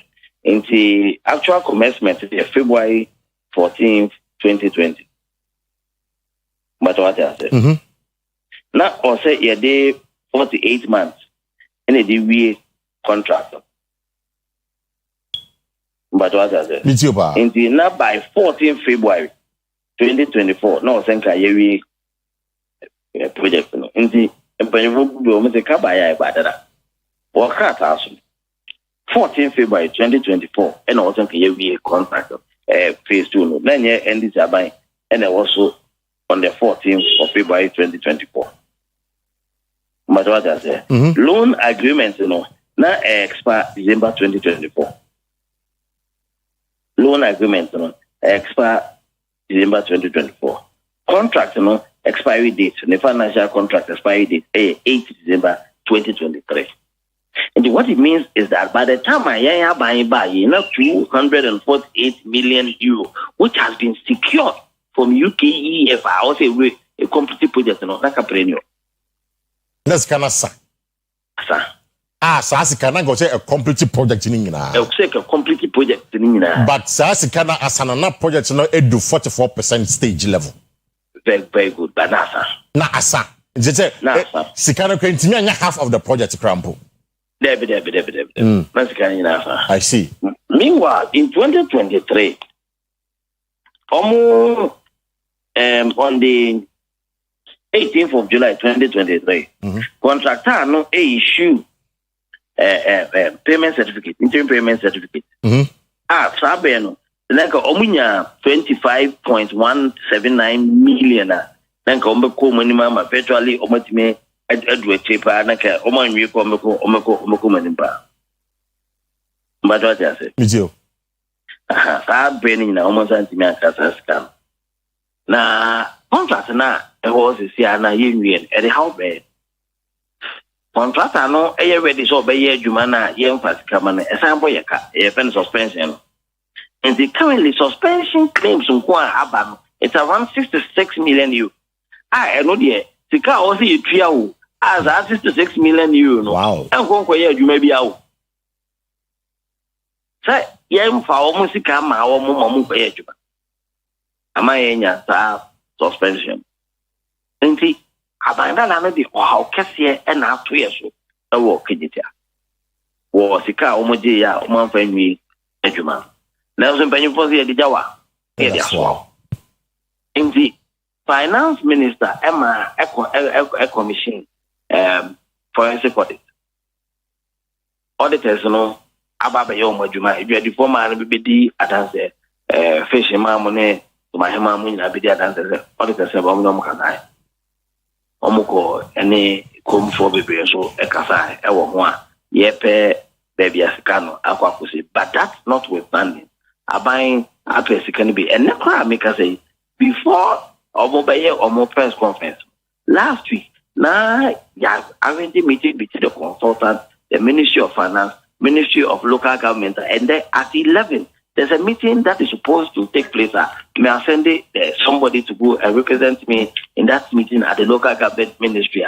Financial arrangement. So as we speak, a lot of work has been done at KJTR. the Akano within a matter of 17 months. If Yazaka we can complete it and hand it over for use. Some of the works are completed. Was the Kente roof there was so the external view.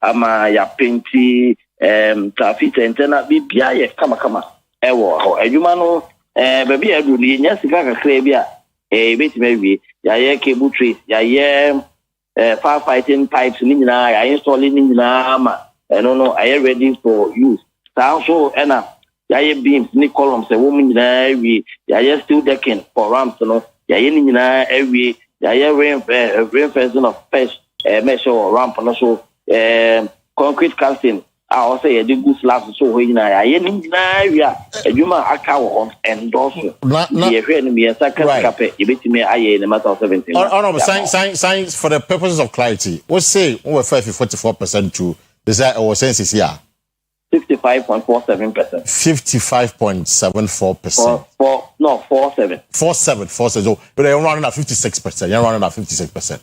It is 56%. 665. Oh, 65%. I see. 65.47%. Oh, okay. So with a 66%. You know, sir, traders now. In fact, are they aware that me a page from 44 to 66% that will come once? Are they aware? I think I've communicated on some media platform, but maybe some mobile no, because I'm struggling to reconcile with position against our press conference because if they know, say mu ye ejuma dia, then one wonders why omo press conference and to say that mo je ejuma no ho and no just man ye ejuma no. Currently, the truth of the matter is that asset and the ejuma bia nkoso. Okay. Asset and there. Okay. There's no work ongoing at the site. Okay. But that is to the effect that Sikana contractor and also the Yejuman, yet the Amanasa who are buying that the Muntikana Binio in the Afina by no Copesica. Okay, but even a one almost say Sikabi da Fidelity and the Central Bank escrow account to be Sikabi Edem. What is stopping the assembly and they are buying from using SARS account to complete the project in our one? And I said, what about Twasso? I don't want to give an answer to this one. Oh, okay. Are you aware, say, Sikabi the Fidelity Bank and the Yasantua Euro Bank? One day. Oh, maybe, sir. Fidelity Bank, any Akua Bank in the Scabo, and I'm because Sassican one day. Sassican one day, oh no. Madame, Mrs. Sassican one day. And I make a you watch her say, Regana, but I say you alleges must prove. Okay, so I just want to know, is it the case you say you're Sikabu of Fidelity Bank and the Yasantua Bank? Maybe, sir. You said you all can't ask them. There's no information. I am a chief executive. I don't dabble in hearsay discussion. I speak to facts. That's what I can only do. But what by the handing over notes, you know, the handing over notes, you know, was there an indication say there was a escrow account for the project? There was nowhere in my handing over notes. Ya catch them say KJT phase 2 no 44 or so CDCB at the Fidelity Bank because KJT phase 2 no KJKM na Atria and Waka. And then your KCM also na Atria Aka. Okay. A central government Atria Aka. Okay. And in the in this country, misapplication of funds can also attract sanction. I agree. What's the point I'm making? Yeah, it is a KJT phase 1 premium Ayetria Ewo Sikabi Ewo account ma. It does not mean say me as mayor meeting me for Sikano. So in effect, when I'm going to say premium no mutual necessity cannot add or bank when you're going to say. Nankanaway. audit and the Nina, but audit or for because I have forensic audit so forensic audit will net all those one kind of maybe I am a good visitor. Makuyo visitor. The made a baby. Okay, it's all about the question they ask is that as you being the mayor, no, we impress you upon government because one may actually say, and you came in the which I agree, central government, but this is within your jurisdiction. It's the identity and I want a bind and Kasa, the finance minister, and in penny form wars or no Kasa. Tell me, says kind of down, but to their forget about that, as a let's ask anyone you're quite busy as the Baba phase 2. As at the time, no more quite busy and by any one entity says can or more can if it is anything to go by. Why didn't they use that money if it is that easy? Okay. If it is that easier, as at the time, I'm more sign contract the IA phase 2. So much premium that I will bind that and that. It is as I bind that unless I can walk. It is as I can almost can say, choose one part near the end of the year. I then I bind that and then they can find one part. Oh, okay. There's something that I say, asking questions and making statements, it is easy. But almost day a manage to say, who will be held accountable? They know the right things to do. 2 questions. Wait.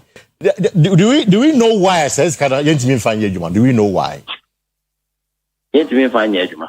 Do we know why? Say people no much and me find Yejuma. Do we know why? But your contract no mo sign and I me better way and I will see your twice on. Contract no na ain't find the woman so see a first can be be other than the funding source which is UK-US. Okay. Contract na make boss make a period that you sign make a period that performance board you issue market in idea so what I said contract data no I mean I me phone call contract data no contract data no item number 1 title description title details redevelopment and modernization of the Kumasi Central Market and its associated infrastructure phase 2 contract number client Ministry of Local Government and Rural Development with Kumasi Metropolitan Assembly. Contractor, Messias Contractor Constructions UK. Project Management Consultant, Messias Avant-Garde Design Services. Date of contract signature, December 19, 2018. Contract in full effect, March 22nd, 2019. Submission of Performance Board. Notice of commencement, February 14, 2020. Contract price, original contract in euro, 248 million. Claim in euro, as at May 2025, 57.316 million.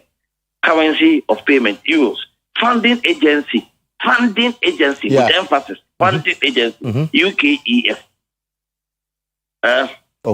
Original contract, 48 months. Original contract duration, 48 months. Financial contract expiry date, December 8, 2023. Total time elapsed, 63 months. Contractual completion date, February 14, 2024. Loan agreement time extension required, December 2024. Warranty, effect liability period, 180 days. Right. And as at now, there's nowhere in this document any data, funding source, any other place. Okay. Matthias, as mayor, why would I go and get myself in trouble by doing something that is not in the within the contract? Right. Matthias. It's finally this sank more in a year. Me mamia or Shania no pay. You will for be a worship on the pay. No person would see and say that Baina ban between your project in Yamam. What do you tell them? My culture, sir. And the cry or meeting at 11 at the local government ministry between the consultant, Ministry of Local Government, Ministry of Finance, and KM at 11. May rep or court the data. What I say. And my culture was auditors are back room, even some selected people in phase 1 at the Iketaho. Engagement with UK-UF AirPay, the balance, I cannot be above the source because they can just a little around 34%. Which can be done within 14 to 17 months. The good thing is that the material for the near 34% are Kumasi. materials from the Benny contractor winning in our Okay. or more in our. And what we are paying for is that and I am very convinced that in South Africa we a project. Okay. Until you get the money, you are unable to tell a damn baby until you get the money, no. You're not able to tell a damn baby. Once we release the money, we must have the project completed in 14 to 17 months. Honorable. Medasi no pay. Medasi. Great. It was for that's the Kumasi mayor. Na KGTF phase 2 redevelopment project no. And a day home common no. Man a beautiful more and a dim come out and pay Kasai about the project. Na these are the responses from the mayor because no much say mayor and a ban share na omontoaso. A ban person say omo buy no on 244%. So 44% on pejama ko 66%. It's that's what they said. And yes, omo they are working on it. And omo trace kebi. Omo sakasa as Canada, omo shabo say within 14 months of maybe project. Kinzuba, Kumasi mayor, Kwesi for Yajaman body and I didn't come. Prince, but Dr. Keskinaba, Akwa Mwabansa. Yeah. It was an say, Yamiadum. Remember chance more kasa but na Prince of France and Zuba no problem. Just what's in Yama just a few minutes. I think the technical side when the contract was started and everything Kinzuba as for what's a project even though say KJTR redevelopment program and as a project funding sources no two right nti ni mienu nyina obi call parliament differently. What's the first one? No, Brazil for the support here. So that escrow account now is ready for Kano. There's an escrow account I set to pay off the debt. This is Kano. Yeah, you see, Obiama to pay off the debt. Oh, of course, Obiama. Oh no, I'm sure say he. Uti. Obiama obusia. Sefesi market. Eso utuaneka. Right. So you must create an account and would be to service that debt. Okay. And you're buying the best to your Sikano. About that. No, but yes, when your friend is smart borrowing. Yeah. Esa Bobusia di bibi and no be tuane woka. Okay. It is almost setting a certain account be wa. Uji Sikano for a jadi for now we raising revenue in no. Esa Sikano a big baby. Okay. Now we service that debt. It's na yent me fast say me catch us funding sources ni na and I said they were not being fair to us. Why are they not fair? You see, say a car abaya why very very fair to Ashanti region and for that matter Jadifua. Can this ya bind and can you some to yase? So apart from this biggest investment in Ashanti region, KGTR market Dubai phase 1. All the other satellite markets now are developing with Kroma. Ejadifo ni Asawansi market, Atonsu market, Tafo market. All those markets because in inside Kumasi for Pejedi. MPP for Betinasu for 8 years. Zuba Naika has even commencement date in Ukraine around 2020. It was 2020, yes. Almost shall say around that time. But the Canada for completion of the project in Inasa, but at 44%. Mekai say Honorable Simon say Mensa, Madam for Okokachro tune for say project be brewa because of some yesika some etete pasa yentino. No omuntimi nye sika ni biom. Because the funding agency now all ma osika no, wakachen say you are bankrupt. O mine munye. So the man wants me to I get your point. I see. So it is a Jadifo no we say your vice president ba ho no. Was March 2026. About your month yan. You are in April. March and you not see and of course oh come on. They be come March no, and 15th of April. We are in the middle of it now with the during MPP time 4 good years. The emphasis almost started 2020. 4 good years. Mwambo wa kranche Akufo-Addo. Sa Akufo-Addo ejana obeto ye no. At least we answer na wako. Onu so share mo bo. I don't know the one to Ntesuko Kwangu no so. Why did you demonstrate? Na abaya onu die or the less than 3 years. John Mahama the less than 3 years. And the year KJT phase 1. Onu die want me for 4 years kwen wie phase 2 amamo. Onu kwa de want me and come challenge. Mo receive statement on him. Na abaya foforo waba. Wabe promise so March year 2026. March year be tremo last month. Into who ni say was start adwuma intino okoko apai o man ultimatum will not be like Akufado who will tell you say Kofanis kanakosi. Yet the say you have every right. So wo shop or to adi. Enti yate. I see. Yate. So you think they are doing politics? Oh, I think that they are not being fair. I don't want to. I don't want politics. No. Me person make us more here politics. They are just not being fair to the Mahama government on this market issue. What in American mean because Ejadifo no ebi NDC, ebi MPP. Right, so I cannot just sit here and say so omo here politics. But what I can say is they are not being fair to us. Mate. But that's the French. Doc.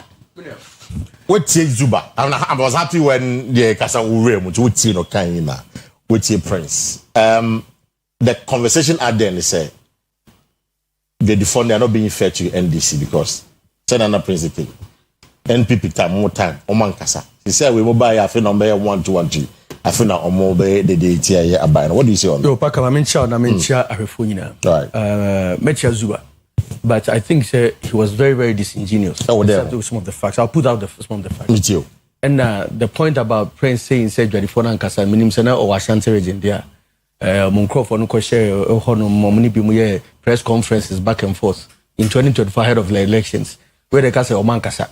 Abra projects no because of COVID. Sikasem no stall kakra na second tranche of scan and expecting my and one is Oman Kasa. Money a movement for change for Kabuma Moye press conference so one is go for Ankasa.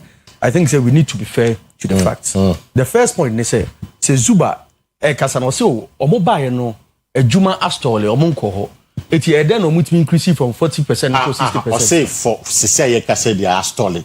But omo buy now 44%. That is a lie. That is a lie. Omo you beat to 66%. I'm coming. Like 65. I'm coming to 47%. Again, I make say let me read a year from Chronicles. Or say the Chronicle newspaper. Yeah. Okay. Work on phase 2 of KJTR market. Date near July 29th, 2024. So July 29th, 2024. Okay. Yeah. Detail. And let me read it. There's Sampine speaking. The very part na so capture that place for me. Yeah. Or say the government is set to release funds for the completion of the second phase of Kumasi Central Market redevelopment. The mayor of Kumasi, Mr. Sampine, has announced. Contractor Construction Limited, the construction firm executing the second phase of the redevelopment of the market, is to return to site in August 2024 and resume work following the assurance to make funds available by the government for the completion of the project. The project, which is about 80% complete, has stalled for over a year now following financial constraints. What is about 80%? 80%. I'm reading. These are facts. That's why. You see, we say the project which is 80% about 80%. It could be in the words of the writer, and not in the KMA boss. No, read the caption well. I mean, let's analyze the context. Let's analyze the context well. On phase 2 of KJTR market project resumes in August. And our bad part I know Koti Sampine now. Or making the point say the second phase of the project. Normally it could be on the inverted commercial. Mr. Sampine has announced. Okay, has announced. What I say? Then the project, which is about 80%, blah blah. Mr. Pine emphasized that the government has not neglected the project and assured that the government is actively overseeing its completion, having allocated resources, including about 300 million to the 300 million pounds to the project. What I say? Ebio. No, see, Sikano Asa. A honana may imagine the Trimika Kanu too. Miss Okoka say, I may say, okay. And this is the point that Omumiki El Honum. Almost say, okay. We pay the exact place, no, because you were talking about good. Or say, despite the first tranche of 87 million pounds being released in February 2020, subsequent tranches were initially meant to be secured in 2021. But the pandemic-driven economic environment began to complicate international financing. What it means, they say, okay, sikana san, as a budget or more year for the entire project, no. Obiaba with this kind in area. Okay. But when there's a contract, that's a scan eba in phases, in tranches. It is your responsibility. So obey draw down on the money. And yes, so if you are acting in a way I won't even draw down on the money, I will be a discount. No, but it was also all my contract details. You know, they cannot boy. Also, number 2 euro. I thought it was the euros was about 280 million euros. I'm not sure if man, but yeah, 284 million pounds. 200 pounds. Yeah. Or say I don't know about 2 years. Sorry, I don't know the contract project, the contract sum for the completion of the project. Says it cannot answer. No, and I make us say says it can based on what I just read. No, the first tranche and by second tranche because of COVID. So your point is that and yet the money for the completion of the project in the buy. On one side, good. On one side, can see. Oh, you need UKEF doing come to release the money. It's carrying and come and release it. Don't go pay scaff for the so we need go can only consign contract. They are not going to release this guy. You have a point. That's how disingenuous they've been. No, you have a point. What I say? And the other thing I said, also forensic audit. Now then, that's fair. Many problem. Obi, me inherit any agency. Forensic audit is a must. It's a must, of course. What I say? 16 months. We have your forensic audits now.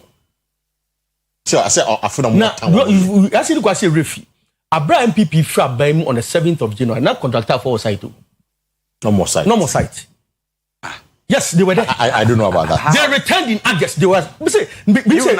Discussion. I'm a PBC. You know. Can friend you know. The predecessor. Sampain. No friend. So you have the facts from the other side. What I say because me Nanaji went there and he has maintained that consistently. See, you free so us at 7th of January 2025. The contractors were outside.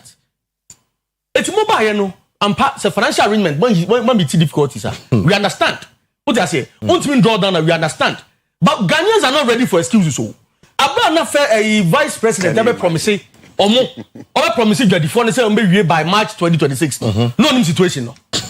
If you're not on your way, if she wasn't fully briefed. It's one man briefing. No? See, if she wasn't fully briefed. My question is why the man briefing?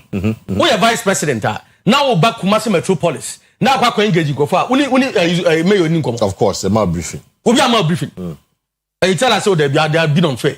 I say, I don't get it. As if say near mana air course no, if you Pluto the back Ghana. It's you not win my brother making promises. And it shouldn't surprise anybody. In the last 16 months, NDC bar Baymun, there's not a single project we inherited from the previous government. Our project Marcos. Oh, really? Not a single one. Not a single one. Not a single one. Oh, we inherited here. Marcos. Not a single one. I see. Yes. Now say now, so I mean touching yes, so your chest can have the some home as to some common coin. I'm going to mobilize your site. Minister one weakness on ra. Minim soma kwana so monko. Me koso. Agena one of inherited. Ye nim soma kwana so monko ho. The minim a me ma visit so monko bia ho. Even the near your commission here no. Omso na ka ho no, the ka ho me na kamin gotia. Me na kamin gotia. Okay. And these are some of the excuses. Yama. Say we are in Mahama second year. Take it or leave it. After this year, I can 2 years. If the promises will remain in mind. I can 1 year. Yeah, promises will remain in mind. If the Biagas or you're fair. Now, I'm coming by mayor. I got maybe 2 years. And Zuba and somebody who is new to Ashanti region, or somebody who is new to Kumasi. What is he telling us? What we want are solutions. What you want are results, not excuses and explanations. Just say, almost change the kind of name. Says the kind of bad dia. Of course, I'm mad. You have to understand. Exactly. So that is bad. They can't do it. But they have to do it with money. Say, Prince, you are being unfair. If one put two pressure on them, it's the same pressure. Not Prince Mo and no Macabo they put two on another. No, Mama Badia on the young Carson. Young Pampano. Yeah, just say man the pressure. What are we talking about? No.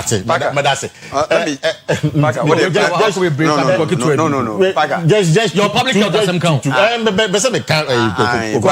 Public health ideas is here. I say sometimes on releasing money in August. Oh, August 2024. 2024. Yeah. Yes. Barely some 3 months to election. And so what? No. Barely some 3 months to election. Then Mama make appointments. Then Mama make appointments. Few days. So what are you talking about? You see, you cannot use 4 years and not being able to complete a project.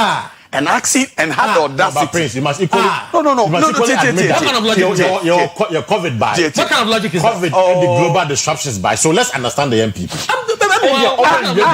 Paka, COVID came. I don't like when people give excuses on COVID. Mommy explain. According to Kenoforiata, because of COVID, we made about 25 billion Ghana cedi. Because no, 25 billion. How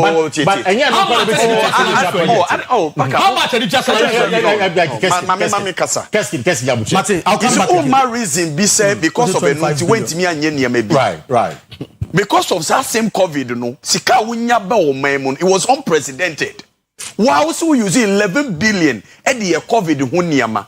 Nia can also they call consolidated fund with supporting budget. Yeah. It's why would you give excuse? 7 million. Yes. Why would you give excuse for the same thing?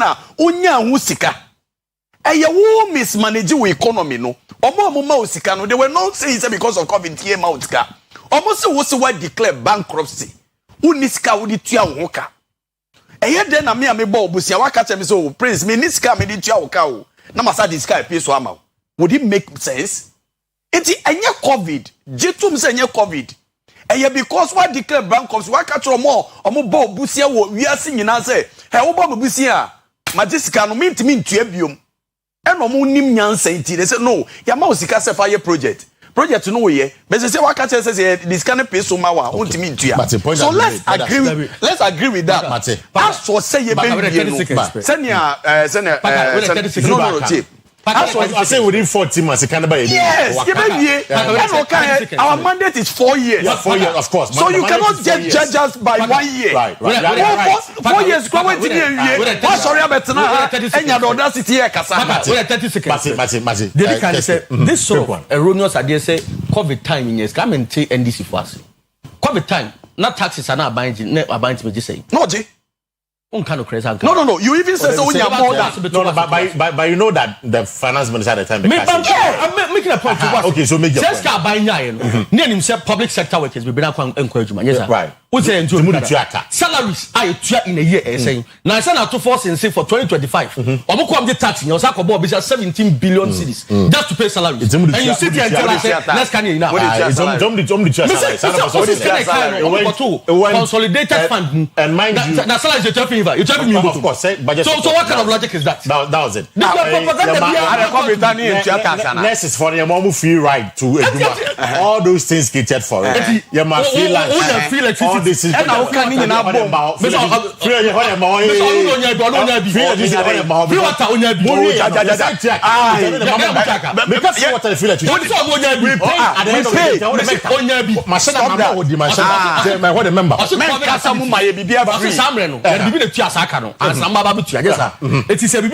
didn't pay. 25 million.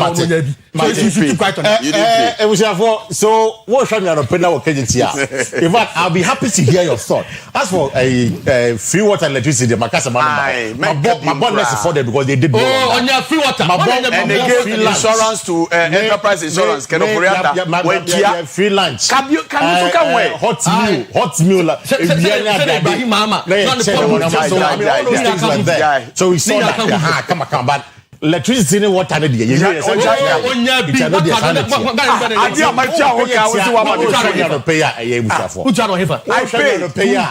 I'll be happy to hear your thought this morning on this project, you know. Qu'est-ce say MPP if you are bemono. According to some point, the project was at 80% complete. And I was source of Chronicle. Zuba. Oye mayor sesi akache say ono buy and na at 44. So 44 and 80. When I wo ho.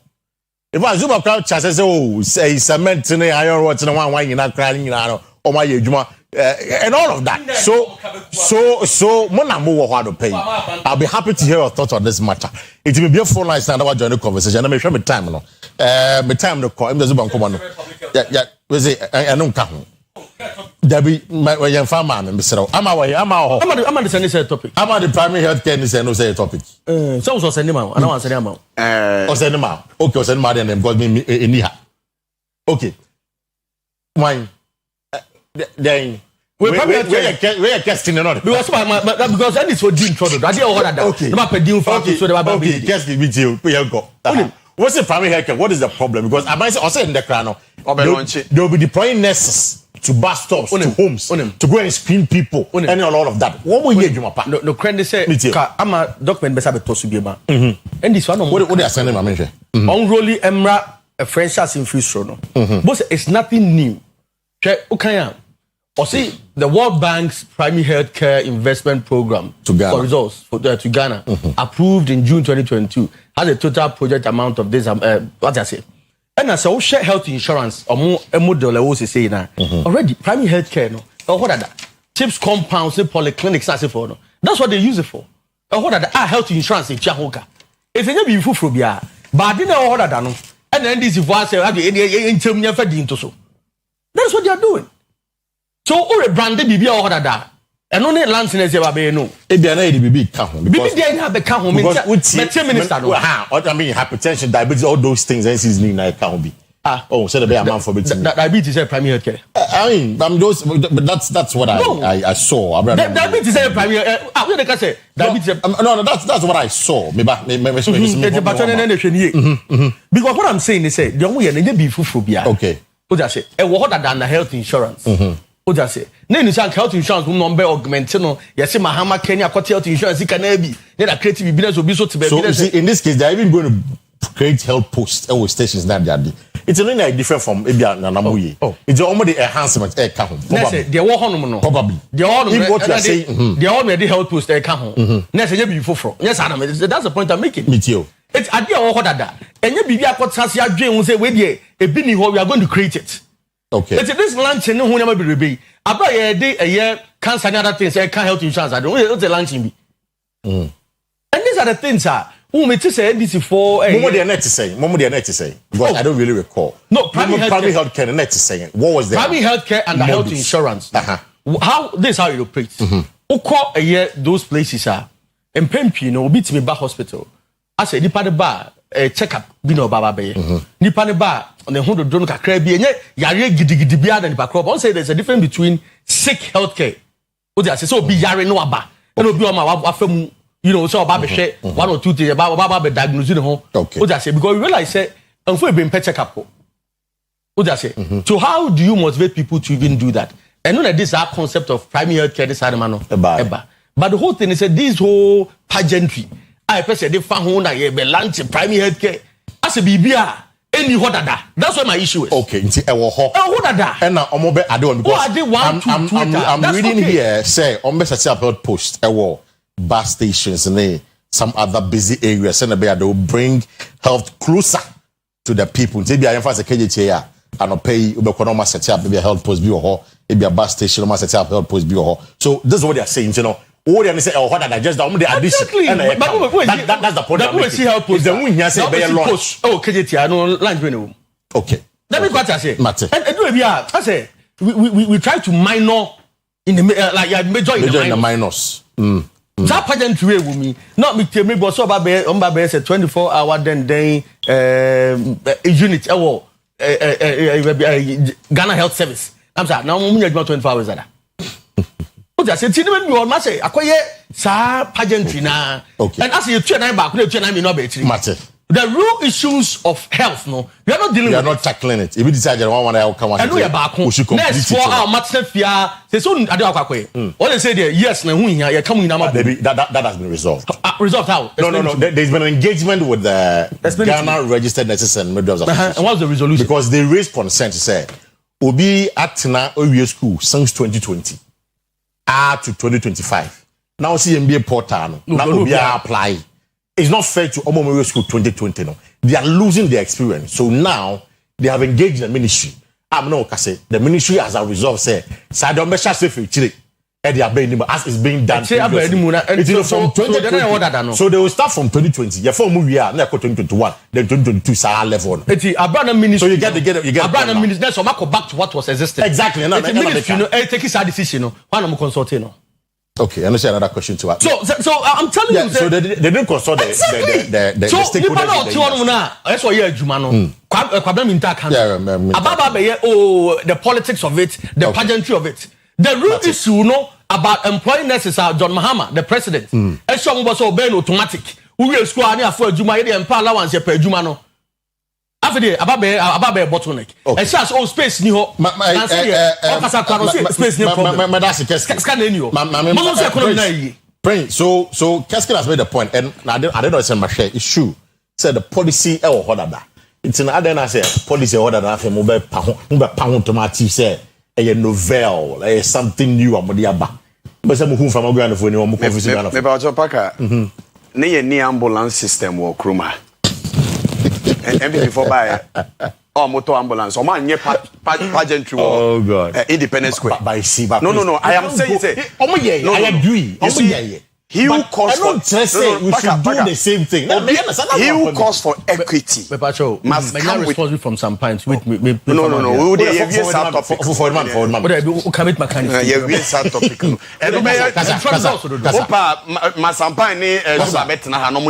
Debate. Who told bus ambulance back room? Next baby, I so crying codidi. Oh, your program. Independence Square launch ambulance. As if that was the first time I had to ambulance for my ambulance organ in the 5 people. Oh, say one cry. It means that there was an ambulance. Yes. Oh no, ambulance organ in 5. I can't say one. So please. Yeah, 300 something. Also, the dear why Hansen.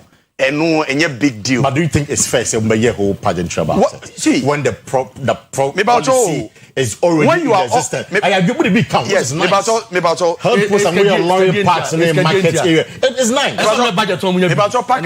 With you. Say ya mo catch say yen fulfill your promises. Now person mo chere say when you go on page 106 of the Resetting Agenda Manifesto 2024, you make a place you promote health for all, by all, and in all. Right. And primary health care was key in we agree. It is a manifesto promise. Na fulfilling. We agree. Okay.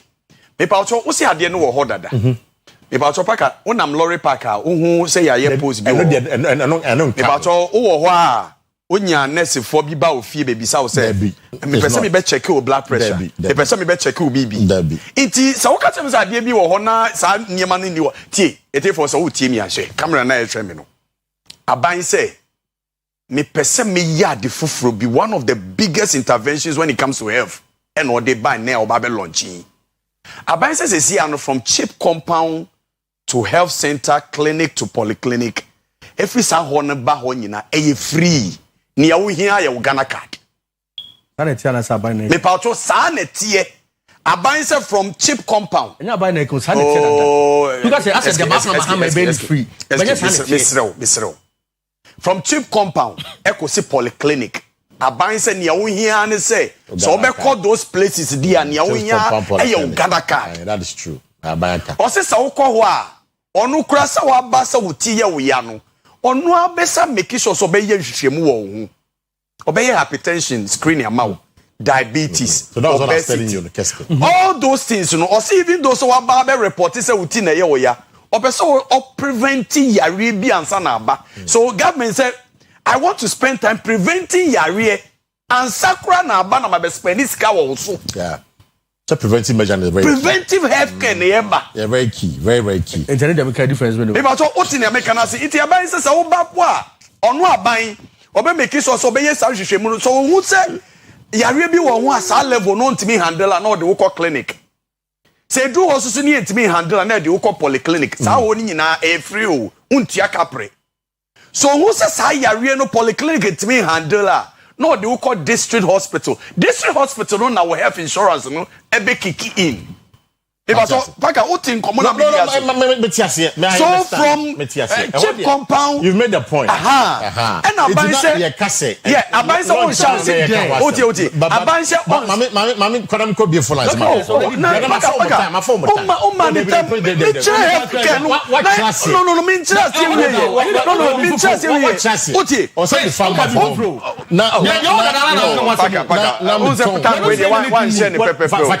Zuba interview for Fache. You're not saying anything. Next time, I'm more time. And I'm quite against one Zuba. Only problem. So, you're not saying anything. True for products now. The so who had year message for true what for vision capsules and a boab.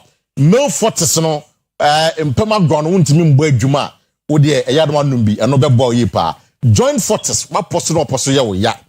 Will no pedon be ya for join fortis in the Omo lady fortis or mo am confiture na problem mo no mo use one so ebebo ye pa obey mo for the men's Market Square Bandit Chemist Misty Herba than the farmer you know obey be or promise herba ye pa TV or say here oba obey be ato from 10595 582628 0595 582628 and 0558 724302 0558-724-302. Mami, phone line, I want to join the conversation quickly. I hear the calls are coming through. Hello, good morning. Good morning. Yes, sir. Great, Sak, it's you. Yo, Maminchia, Testing, or Bojumapa, Naminchia, Asantima Kuka, or the no Koka, Viamtia, Nana Chama, Usu and Pongias. Now, Kakami first mechanism. And this Umba, I did no my own name. When you be a exercise keke, and near man and MPP are binding aba, and a mobile, and a mama care, and I community mine, and why these something can only buy. And KJT or the central market trees too. I am passing a group 40%. If you say, oh, the idea number we have said the near but about 2060 Lanka, and this is more KJT. Now the MPP are by the Duria. Yeah, phase 2. Yeah, I had NDC, and what you have to say. Who have Sak, Medas, I'll pay. Yeah, to us. Yeah, hello, good morning. Hello? Oh, Mr. Parker. Right. Mr. Parker, I'm going to pay your money too, quickly. So, Mamma, my penny, His Excellency John was born in Damani Mama. Lawyer Sammy Jeffy, about Louis Dini, Nanakosin and one. Zuba, Regional Minister Papa, Brandy, Jan Papa. Tapaka, I'm saying, Bonnery, but okay, you levy. Betting card. Who can't covenant? Who can't miss that? But of this name, 54 me what? Yeah, I think. People say, well, dollar, I think. Oh, where my back? I said, where my back? Wait, and sleeping in him, but the Kuna Mobile, the Suna Mohai Part of the Memoir. Ah, the film was it. But oh, first one, I agree. The film was supposed to be my Anna. But what we are banking was young. We are from just 1 month. The custom place, oh, everything you can. Oh, Mama, suspend 1 week. But Mr. Paul, Mam Wichon, what's in the voice among Catino? 1 week, my suspend for another Monday, Wednesday. Next then Mama suspend. When you didn't free so, my suspend no. Or ye bakubi some few weeks ago. Poyano betna or can be catching so on jam pesadi no show so. I had a charging in the atom. My suspend 1 week. Mo or fat corner among Catino. Hello, good morning. Hello, good morning. Morning. Because your first and everything. It's very free as well for Mr. Mufren and people my poster. Right, but it's on the Peminia. I can also number for some time. It's when I'm for some time. Now, for some time, we are. Or can it be you are not concluding? And then I'm for Packer. Mate. And then I'm for Packer, called us, we are dear Packer and hey. The code of the not a fancy within that trade. What are we not 14? Oh, Debbie, I know Bedin Chemu by you. I also Bedin Chemu by Yamuche. Then I know my map of the part for now, I can't remember the part of the Packer. And I'm saying Yamuche, I'm in Chu, Missy. I gave you, Missy. the learning centers for the coding program in Ashanti region, a lot of them have been abandoned. Per the document I have, about 25 of them and mobile the so near I ready no and no and now a train minister say or the abano. However, the remaining ones will be done in the phase 2 when the learning centers are ready. That is the point. And I gave you quada so such a Duma say and all of that. I just only that day it's why? It's Ashanti region is not getting TV. They are getting about 25 as far as I am concerned, and the document that I've seen. Me say they were abandoned. TNA, they were abandoned. Bako kwada so here. Kona kosho mo abandon. Bako kwada so here. Why? Kona kosho. The facts are fact. You may disagree, but the facts are fact. I'll put out the document here. So KM is going to get about 4 centers. Your quad so just a Juma say as I came north. Where Tano yet way. It's these are the things. Why? Yeah, hello, good morning. Good morning. Me but first and everything. Yeah, fine say you because I feel sorry. Great, but it's on the Peminia. Yeah, me personal kind of craving say abai bia ba one chesi can to be able to, but the one never be about the two and manipa over and hano. Heavy. And this Yababa on first can to be able to say and Jim Van Cotta be any depart. Right. I can't my yanka say, whoa, when I had the boy Hobrano. Yen too good to say MP Abraso. MP Abraso with Marco Tardiano pa. And you mirror over Colonel to a dear boom. And the no crack a canaya, some Samaka cry boy or Ghana crapon. You put play, as soon as say. The MPP extana nanado dear. Obey and Wayako, and the mamma so ye, yes, you but the Bruce no mamma dear no, so you want to say the nanado there. Sabe Medasi. Yeah, to us on the let's make progress. Yeah, hello, good morning. Hello, good morning. Me pacho mo fra wo e am doom the volume no on the TV set why mesre mo pa. Hello, good morning, let's make progress. Good morning. Good morning, Boguzantin. Me pacho first and everything. Boguzantin me do go. Okay, yetio. Paka the American say NDC Ashanti region we meet my project back up the regional minister at all challenge ma ba Ashanti almost the almost new year. We will be considering package. Now the akalo kofa ho a wo say wo yanto nyomvro. What you say na nkura na mu ko school same school na na so 20 years na nka wo 20 no kranke nuru nkura na mu ko dawruma enu munya nimdie na wo kofa akalo de kofa wo say with the social media, Antonio Frono. Uba a petrol near Tono, Nanada Danko Kufu at the time, near Tom Galoba could be a 90 pesos in New City. Who and then would you talk Akotuabaco, be at 1 minute now with him, be at Wabazia. Your mamma, the Yena to 1 city. And to petrol 1 gallon, the 40 50 pesos or the Sombu Jumso. Maybe I would tell Omega just say, you know, can you be an opinion in me? And let Musaramati activity. So you took Jimina 11.5 cars in the bag, for or the 5 kilos in the air. One moment. I'm a last corner for your rapia pan pay. I'm a last corner rapia pan pay. Yeah, hello, good morning. Hello? Hello. Yeah, good morning, sir. Good morning, sir. But your first and everything. But your friend of Moncasawa Sinfus. Great, yet you want to pay. Mepacho. The best way in your MPP for no. From pa na sebi omo abem ni hu de na eko.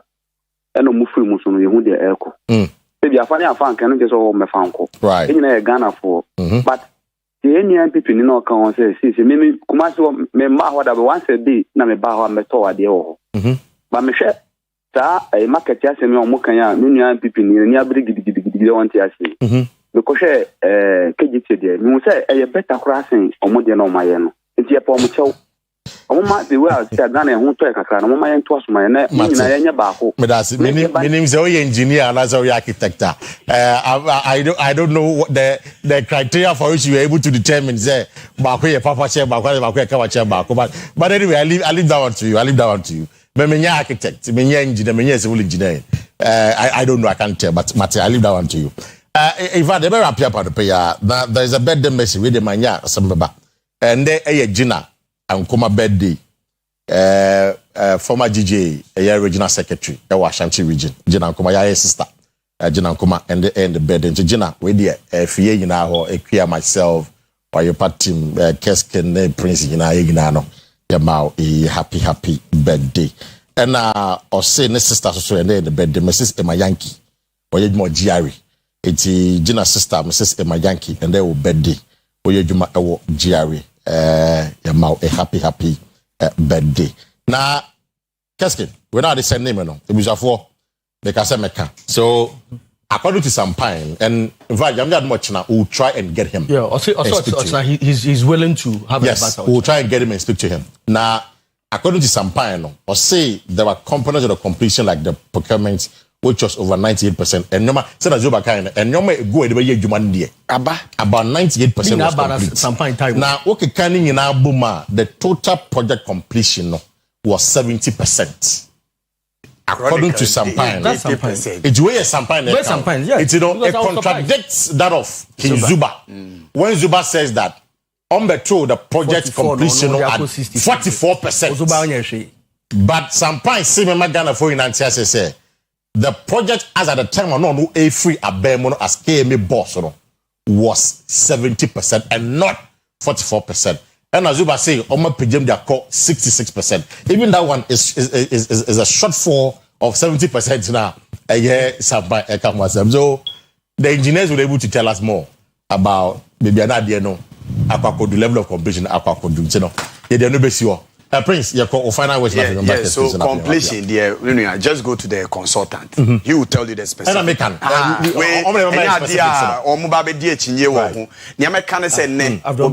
TV, and then they launch free family healthcare. Dodowa, district hospital. True. Obianche na unte the details of that program and as our policy na yedebano. A nice policy. One of the biggest interventions that as abain. It's Mr. Keskin, make time and listen. Don't just listen because one person or tia and I say listen to understand. Now tia say the best health policy. Final words now. We adopt a crowd to me for the pretty easy. But one trend is 4 years, and I think it's important we mention it. That sort of a year that abuse by Kuba, but also Minya Amando. And if I don't care about time and no more Yoko so it was part of our topics today. Yeah, which is funny enough. I saw a story with Monata, the Yoko boss, maybe on the year about Nadu. Nadu have cocaine breakfast. Onumpoya you whom tell your D about me picture a preco scene in some. What I'm telling you, and say, young Shani maybe a year, or Tsna is always there. Power transient. It's young Mapuno. Yet, Basintel, one another reckless, it's some George. Okay, I just watch channel pa. It's Omomeni I do for. Omomeni I do for. Yeah, time so young boy. Na ija ma. Prince. You don't mind. Why are they here?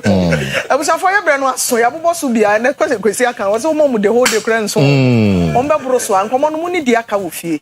Nyame ya dom no de yankwa chen ya wada e be san ba ne abesom. Me din de Kwesi brand no family. Kwesi Parker Wilson from my guest this morning has been Prince Kobe. He was to know NDC regional communication team member here in Ashanti region, Dr. Keskin Owusu Poku or MPP regional communication team member. Party being nomination about contested as a director of communication for the Ashanti region. It's do what I'm to abano and the amano. Yami had much now. About with another day.